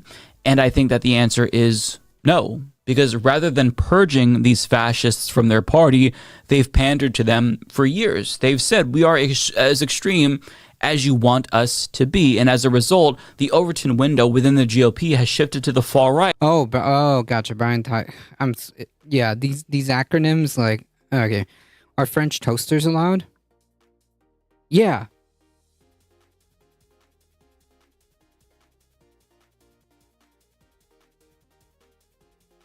Of course, they should be. I think it's thirst for something else. Yeah, I think so too. I think so too, Mouselander. I don't know if it's just like thirst for rebellion. But maybe a state run for reals. Oh, if that's the case, no, I'm dead serious. If that's the case, let us know. Heck, we'll put you on. We'll bring you on. I had a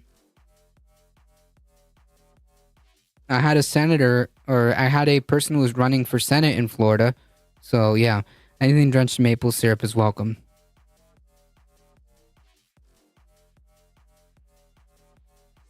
Thirst for getting naughty at musicals. I was gonna say thirst for fascism, but yeah. All right, no, but in all seriousness, like the reason why this happens is because like fascists are incoherent, and fascists generally tend to implode themselves. It's just a matter of when, and we've been so lucky this far. To where even moderate Republicans sound like Nazis. So this is kind of them lying in the bed that they've made for themselves. If you don't want these people in your party, you have to stop pandering to them, because if you pander to these people, they're going to vote these extremists in. And as a result, it's made the GOP incapable of governing. So it's something that the GOP has brought on itself. And listen, I'll be honest with you all. I hope that this leads to the GOP being even more fractured than it is now. I hope that this destroys the Republican Party. I hope that this evil death cult eats itself alive, because the Republican Party is an existential threat to humanity. So them getting power is a threat to all of us, not just marginalized people in the United States, but everyone around the globe, because they're saying they're not going to do anything about climate change. In fact, what little progress we've made, they're going to undo it. So whatever we can do to deny these fascist extremists power, I think we should do that. And if they're going to do that to themselves, destroy themselves from within, then I absolutely applaud this implosion, and I hope it continues. So yeah, we'll leave that there. Good luck. I agree. French toast is my number one, and then waffles. True.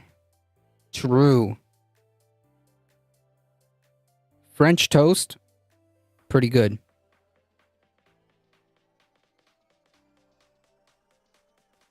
Pop their tires and put sand in their gas tanks. Yep.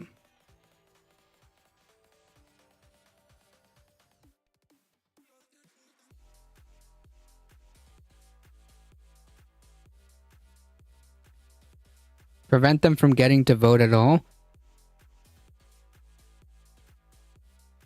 Well, hopefully they do that to themselves, right?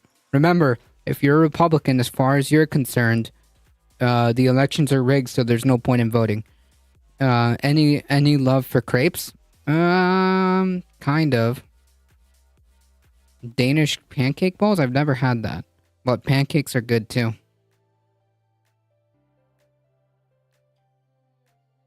Crepes are nice, but I have no idea what that is.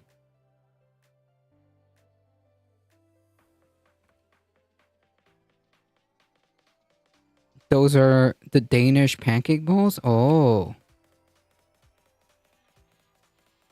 Oh. That actually looks really good.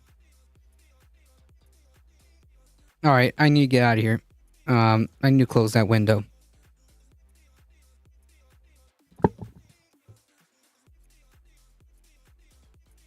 Alright. Moving on. I think it's... No, it came up for me when I Googled it.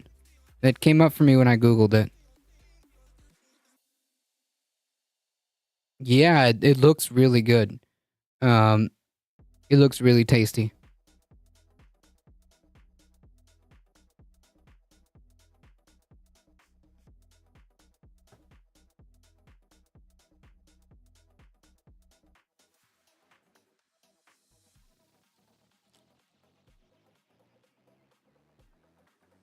Yummy looking indeed.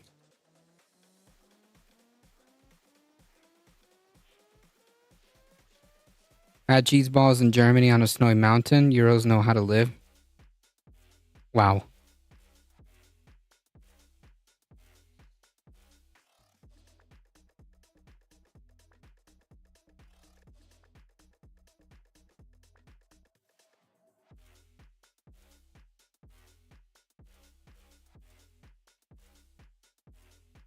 Dip them in jam and icing sugar. The pancake balls.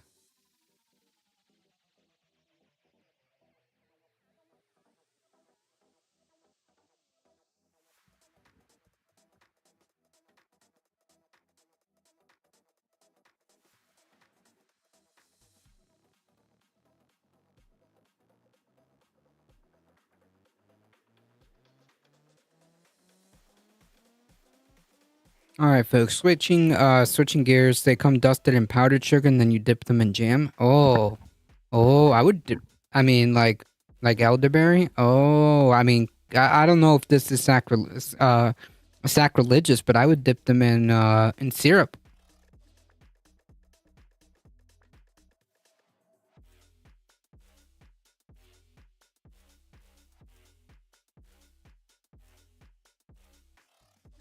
Or just eat them as is. Syrup is optional? Gotcha. Oof. That sounds really good. Switching gears, RFK Jr. Super PAC raises 11 million within hours and courts Elon Musk support. Nice meme. Oh man, I couldn't make this up if I wanted to. Just hours after RFK announced that he would run for president as an independent, which is great, phenomenal stuff. More than 11 million gushed to the coffers of the super PAC supporting him. American Values of 2024 said it raised American values. Let's see.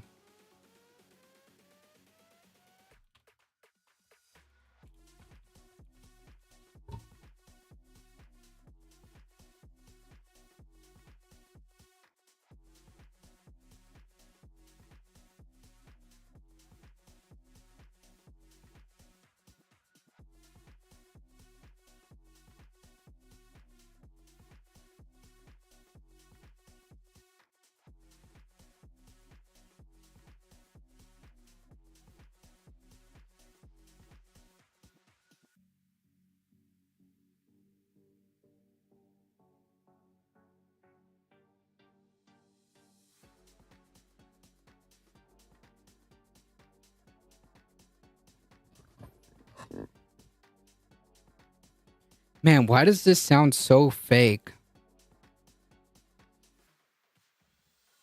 The campaign needs suits. Probably is a conservative conspiracy. No, he's gonna go to CPAC? Like, is that for real? Like, is that for real? Because it wouldn't surprise me. Like, does this look like a real website to you?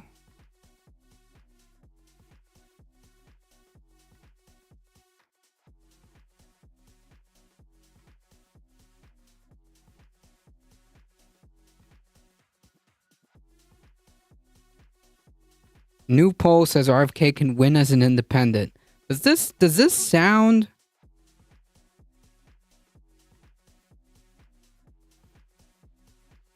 I mean, like a real website, meaning like, is this like a front? Because like, look at the about section. Okay. This is the about section right here. That's it. Did they just make it on Squarespace? I don't know. Nation Builder, which is probably like a Squarespace for maybe campaigning. But like, wow. Wait, so that means he doesn't even have... Okay. Anyways.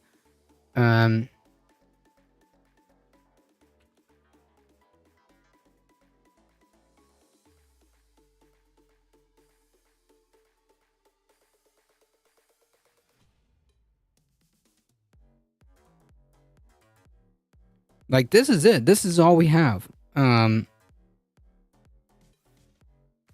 For the about. Like, no, issues or anything like that.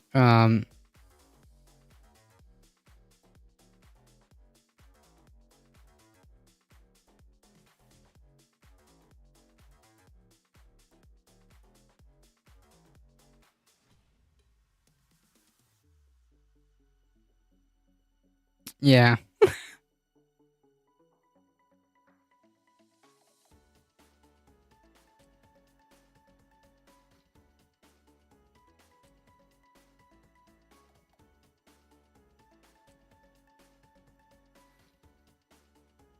What does this mean?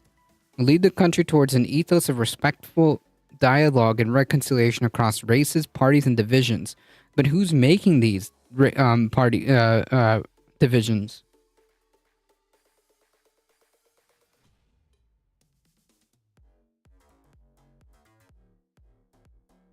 Anyways.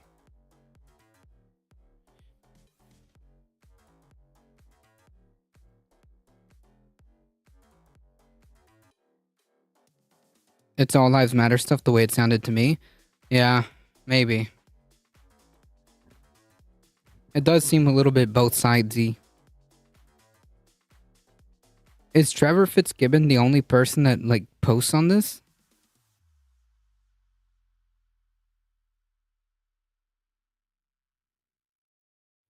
I don't know. This just seems like a front. Anyways.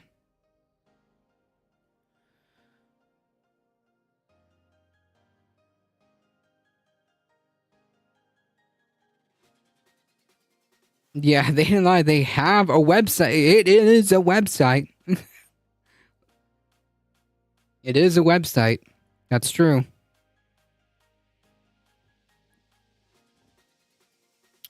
Anyways, raised $11.28 million in just 6 hours following Kennedy's announcement in Philadelphia on Indigenous Peoples Day, according to a press release.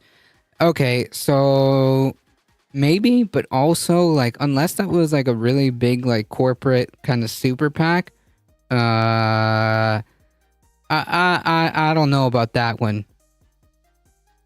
I don't know about that one. Okay. I don't know about that number.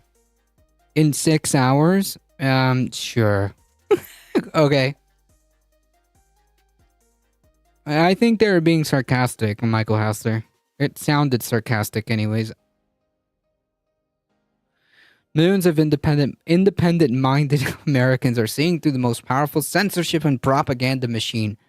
A campaign against any candidate in American political history. Wow.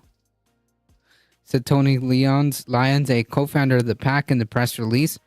They are angry at the DNC for attempting to disenfranchise them, eager to support an honest Democrat and more open than ever before in American history to an independent and honest candidate.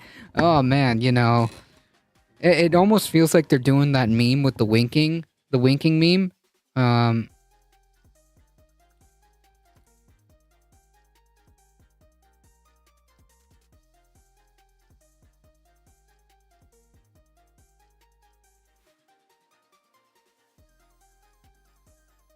Yeah, we're doing... they're angry at the DNC for attempting to disenfranchise them, eager to support an honest Democrat and more open than ever before in American history to an independent and honest candidate. Okay. Leon's is also in talks with billionaire entrepreneur. Oh, there it is. All right. Elon Musk took court his support, saying in an interview with Politicals following Kennedy's speech in Philadelphia, Leon's declined to share details of the discussion or any potential contributions on Monday. But he said if somebody like Elon Musk is willing to join the fight, he's a very big guy in the playground fight. Yeah, because he owns a massive social media company. And he can, like, basically push whatever narrative lines. Anyways, when asked if Musk was excited about joining the fight, Leon said he seemed to be, and I don't think it would be inconsistent with things that he has said and done. Whew. Stunning endorsement, right? American Values 2024 said that donations on Monday came from people of all political persuasions. 11 point something million? I'm gonna press X to doubt on that. Leon's predicted Kennedy's decision to run as an independent would lead to strong fundraising numbers from a range of different ideological supporters. I love the idea from getting money out of politics. It's a tough question. So in the name of getting money out of politics, I'm going to solicit the help of the richest man on the planet. Gotcha. Cool. All right.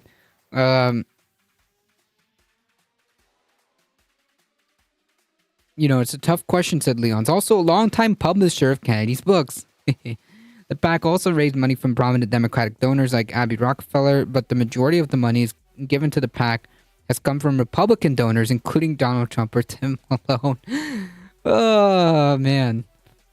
From all different ideological supports. Got it. Whew. American Values has now raised $28 million since it was founded, according to the press release. Again, no way of knowing if that's true or not. 11 point whatever in $11 million in 6 hours from independent across ideological lines. Yeah, I'm gonna press X to doubt on that. That's about as believable as the website they posted.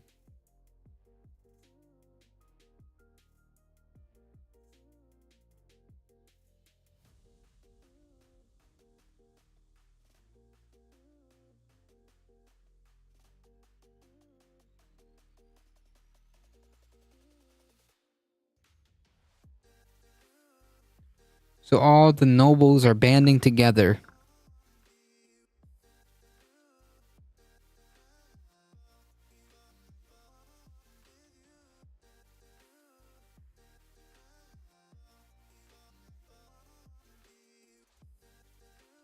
Over 5 Kennedy family members denounced RFK Jr. Not surprising. Not surprising. Not surprising.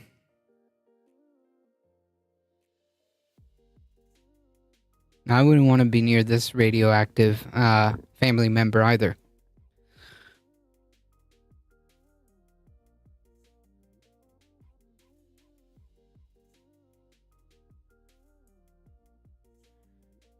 California becomes the first state to ban 4 food additives linked to disease. California has become the first U.S. state to outlaw... Oh, sorry. Hold on. I'm supposed to make commentary, right? As the news dude. The dude that does the news.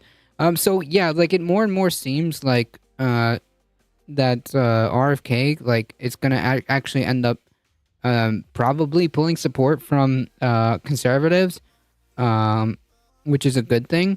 And it's probably for the best that he launches his campaign as an independent. And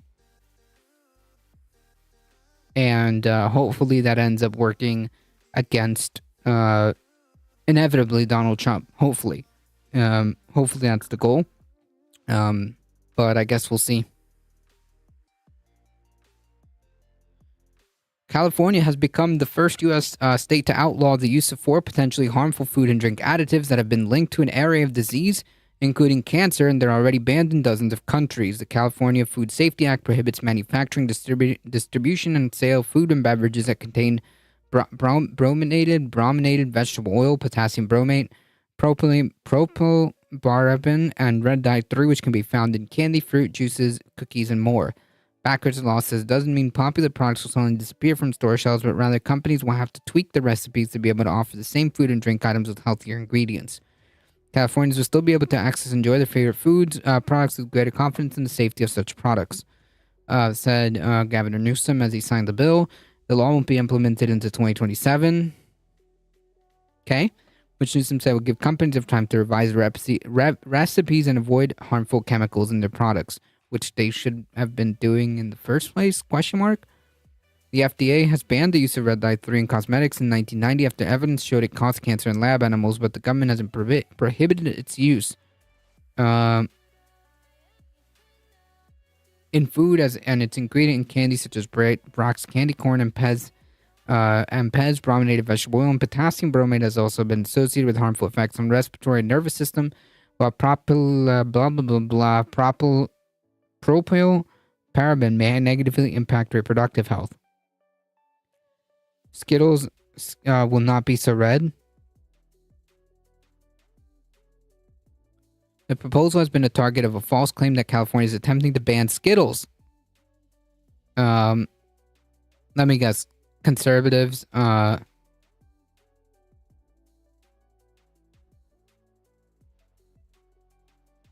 me guess. Conservatives? I don't know.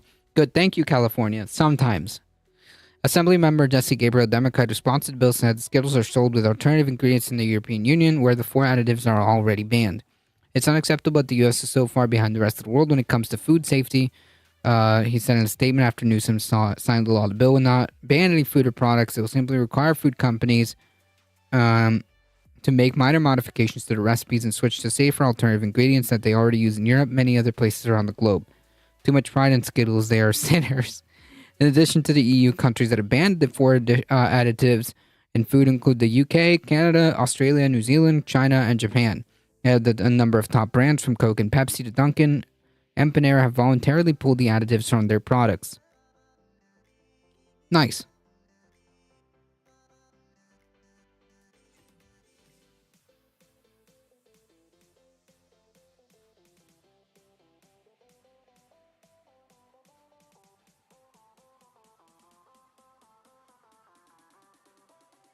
Pride comes before food safety ban.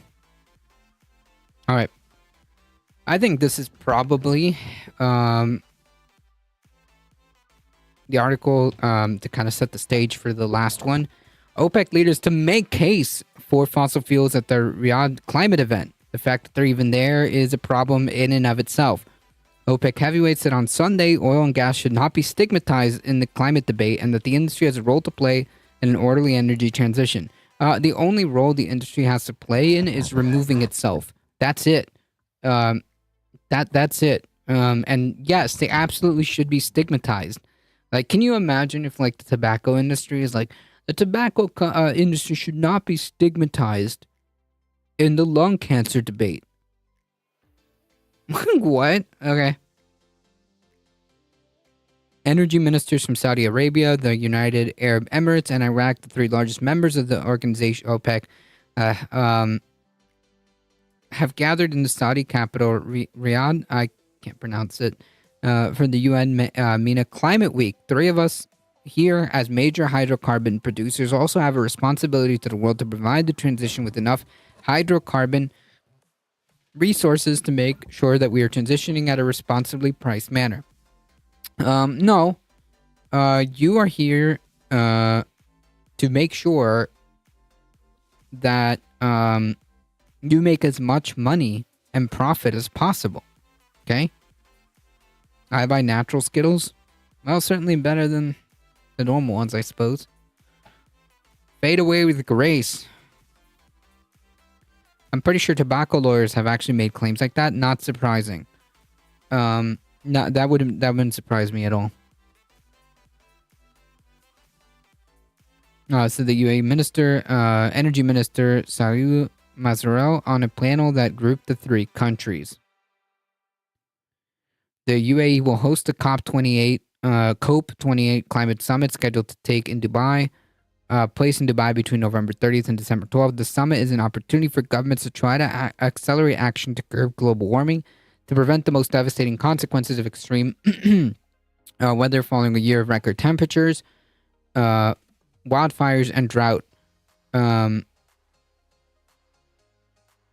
Reports so far show countries are off track to meet the UN target to keep the rise in global temperature below 2 degrees Celsius, above pre-industrial levels, and pursue efforts to limit it to 1.5. Yeah, it's not a thing. COP28 will deliver transformational outcomes for this region and for the world, said Sultan Al Jaber, COP28 president, said in opening remarks on Sunday.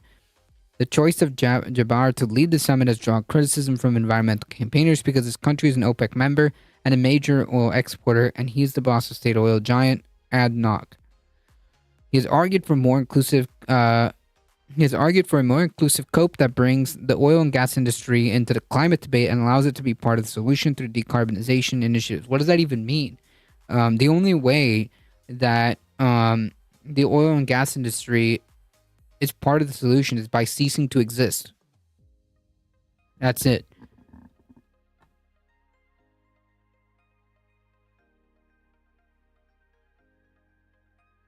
Ahead of COP28, countries are divided between those demanding a deal to phase out planet-warming fossil fuels and nations that say coal, oil, and natural gas have a continued role in combined with technology to capture their emissions. Wrong. Wrong.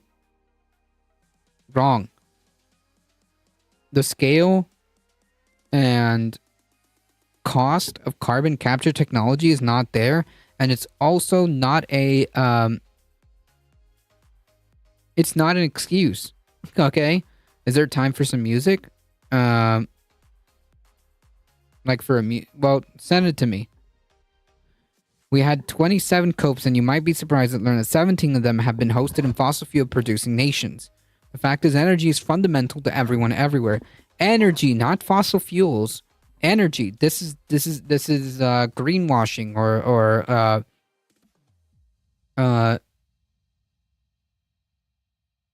basically what they're saying is that the fossil fuel industry has engaged in this behavior where they basically continue to say that they don't use the words fossil fuels, they use the words energy because they want people to equate fossil fuel with energy when that's not always the case. That's not always the case. Saudi Energy Minister Prince Abdulaziz bin Salman also said the industry should not be stigmatized and the world still needs carbohydrates. Oh, I was going to request the mandolin rift. Oh, okay. Save it for tomorrow. Save it for tomorrow.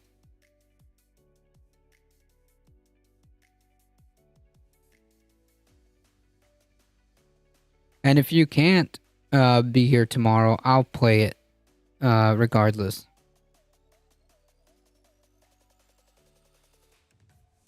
I don't know music terms. Oh, okay, gotcha.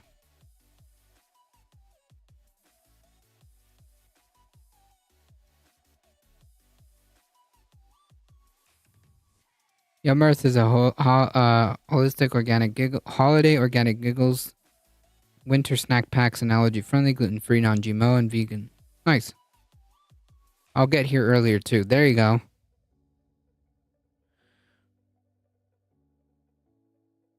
Anyways, yeah, they absolutely should be stigmatized, because we need to get away from fossil fuels.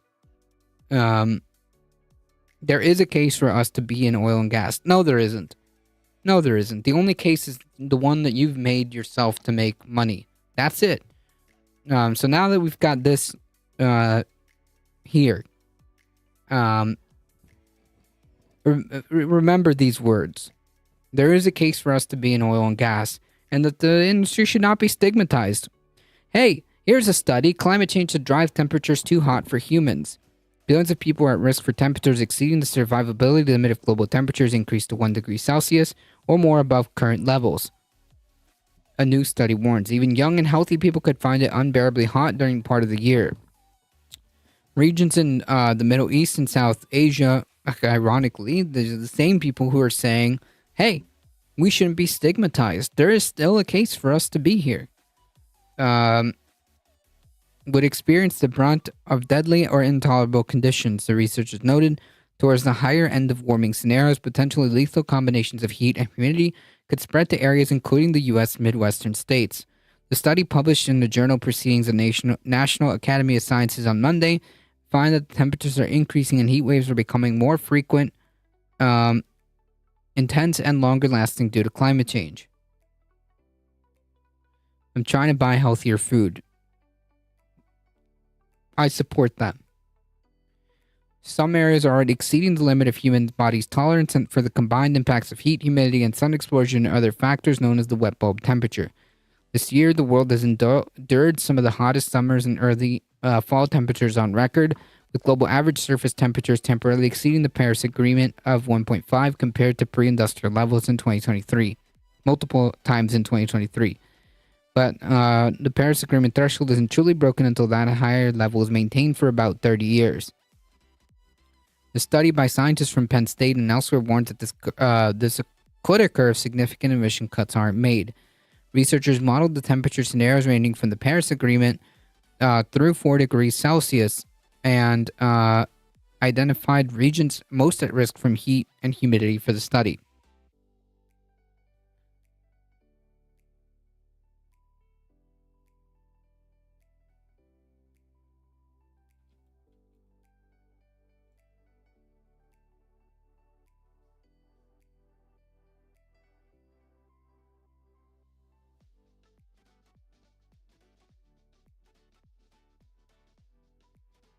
Mouselander, thank you for the follow.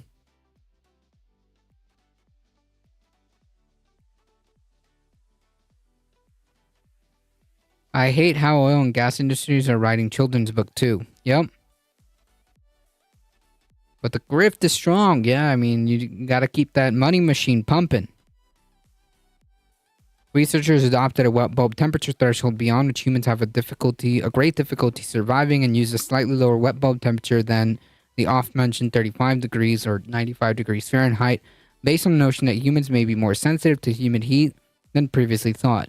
The regions projected to be the worst affected in the scenario that reach up to 2 degrees are equatorial and Sahel regions of Africa and eastern China, per the study. Researchers note that this was a viable outcome by the end of the century, perhaps sooner, without drastic reductions in greenhouse gas emissions. Continued warming above 3 and 4 degrees respectively caused North and South America as well as Northern Australia to experience extended periods of dangerous heat. The study bolsters other recent research showing human survivability limits being challenged in some parts of the world at current or higher levels of warming. A separate study last year warned the emergence of an extreme heat belt from Texas to Illinois. That hyperlocal analysis from current and future extreme heat events by the nonprofit First Street Foundation found the heat index in those areas could reach 125 degrees Fahrenheit at least one day a year by 2053.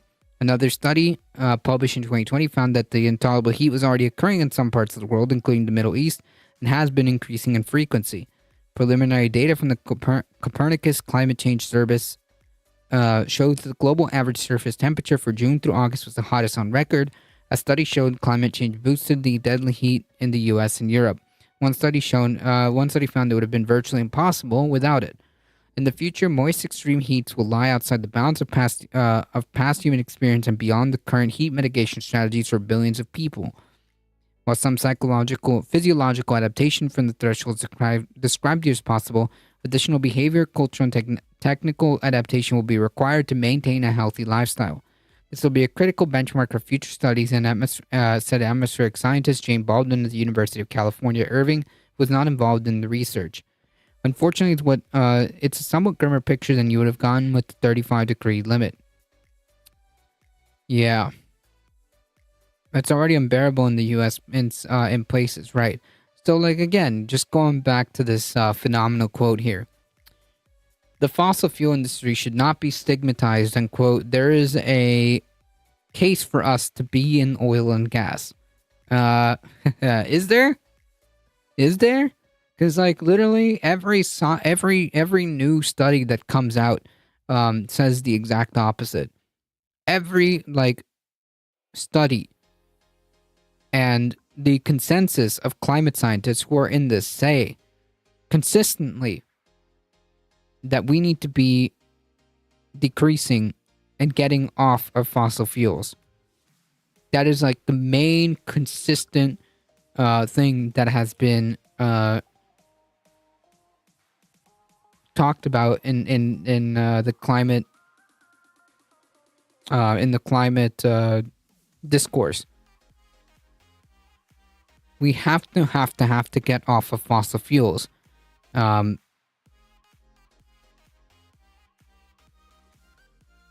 That's just a thing that has been discussed and reiterated time and time again.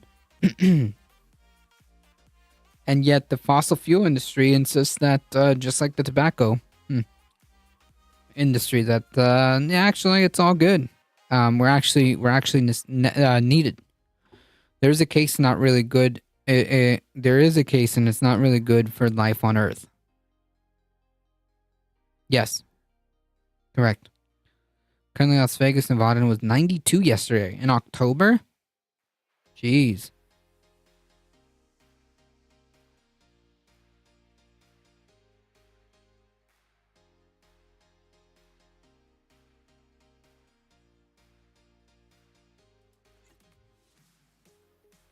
Very hot. Alright, folks, we made it. Libs love gradualism, conservatives deny the problem, and progressives have little to no power. Yep.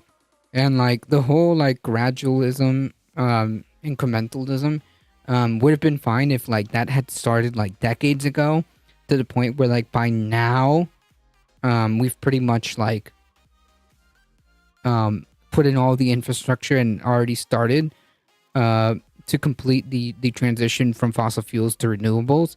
Like, we would have already been past a lot of these hurdles, to which, like, yeah, if we would have started decades ago, that would have been fine. But that's not the situation we find ourselves in, and like that incrementalism is no longer really an option.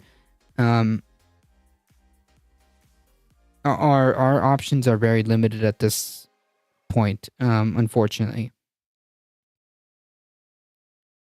Our options would require radical and complete changes. And that's not a thing that any body of power, any decision-making body has decided that that's what needs to be done. So, yeah. Phenomenal stuff. Yeah, effed our chances, that's right. That's right. The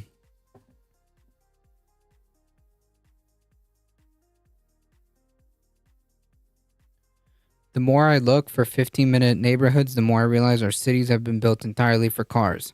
Yeah. Because they were. Yeah, absolutely. Absolutely. That's the thing.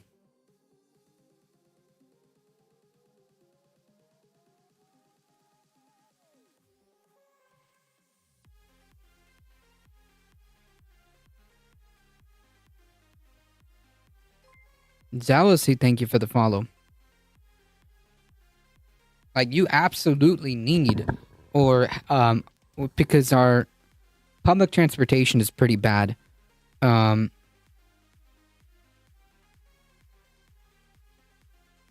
So in a lot of cases, like, just to get to work, or just to work, you're kind of boxed in, to have a vehicle. Side note, 27 cops is way too many cops in any context. I mean, I call them copes, from this point on, because, like, these like, meetings, while important, never end up having any type of, results, and every time they claim that they're gonna come and talk, like, they've been doing this for so long, like, how many discussions do we need to have? All right, how many false pledges do we need to have? Non-enforceable pledges. At this point, it's just cope. Hey,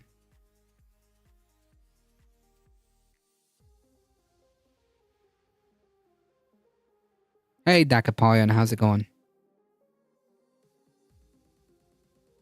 Yeah, enough to end the world. There you go. Alright, Dakapolion, you came in at the tail end of the stream. Why don't you ride with us in the raid wave? You almost missed us, right? But I'm glad. I'm glad you made it. How's it going, SV Harkin?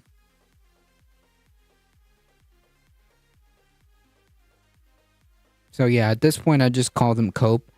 I just call them copes. So yeah, Cope 28. Very good. Nice meme. Where are we heading? Nah, that's a good question.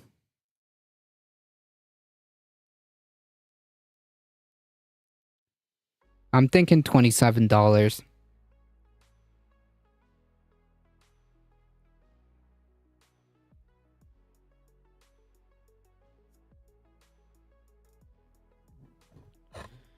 All right, folks. We made it. We did it. Pretty smooth sailing. If you enjoy the content, don't forget to hit the follow button. As quite a few of you have done today. Thank you guys. Welcome new followers. It really does help us out. Spread the word. We're here Monday through Thursday, 5 p.m. Eastern time. If you enjoy the content also and want to help us, but cannot do so monetarily, hey, go on to YouTube, just like Michael Haster posted. Click the big red subscribe button. It really does help us out. Spread the word. Bring a friend. Thank you for the follow, My Weird Uncle. I'm glad Jenk Uger has decided to join the chat. Thank you for the follow. I appreciate it. Thank you. All right, folks. Hang tight. As always, folks, please stay safe. Please take care of each other. I love you all, and I hope to see you guys in the next one tomorrow, 5 p.m. Thank you, Michael Hassler. Thank you, Heat, for keeping it chill in the chat. I appreciate it. Thank you, thank you, thank you. Thank you, Pirate Ninja. Thank you, thank you, thank you, thank you. Of course. See ya.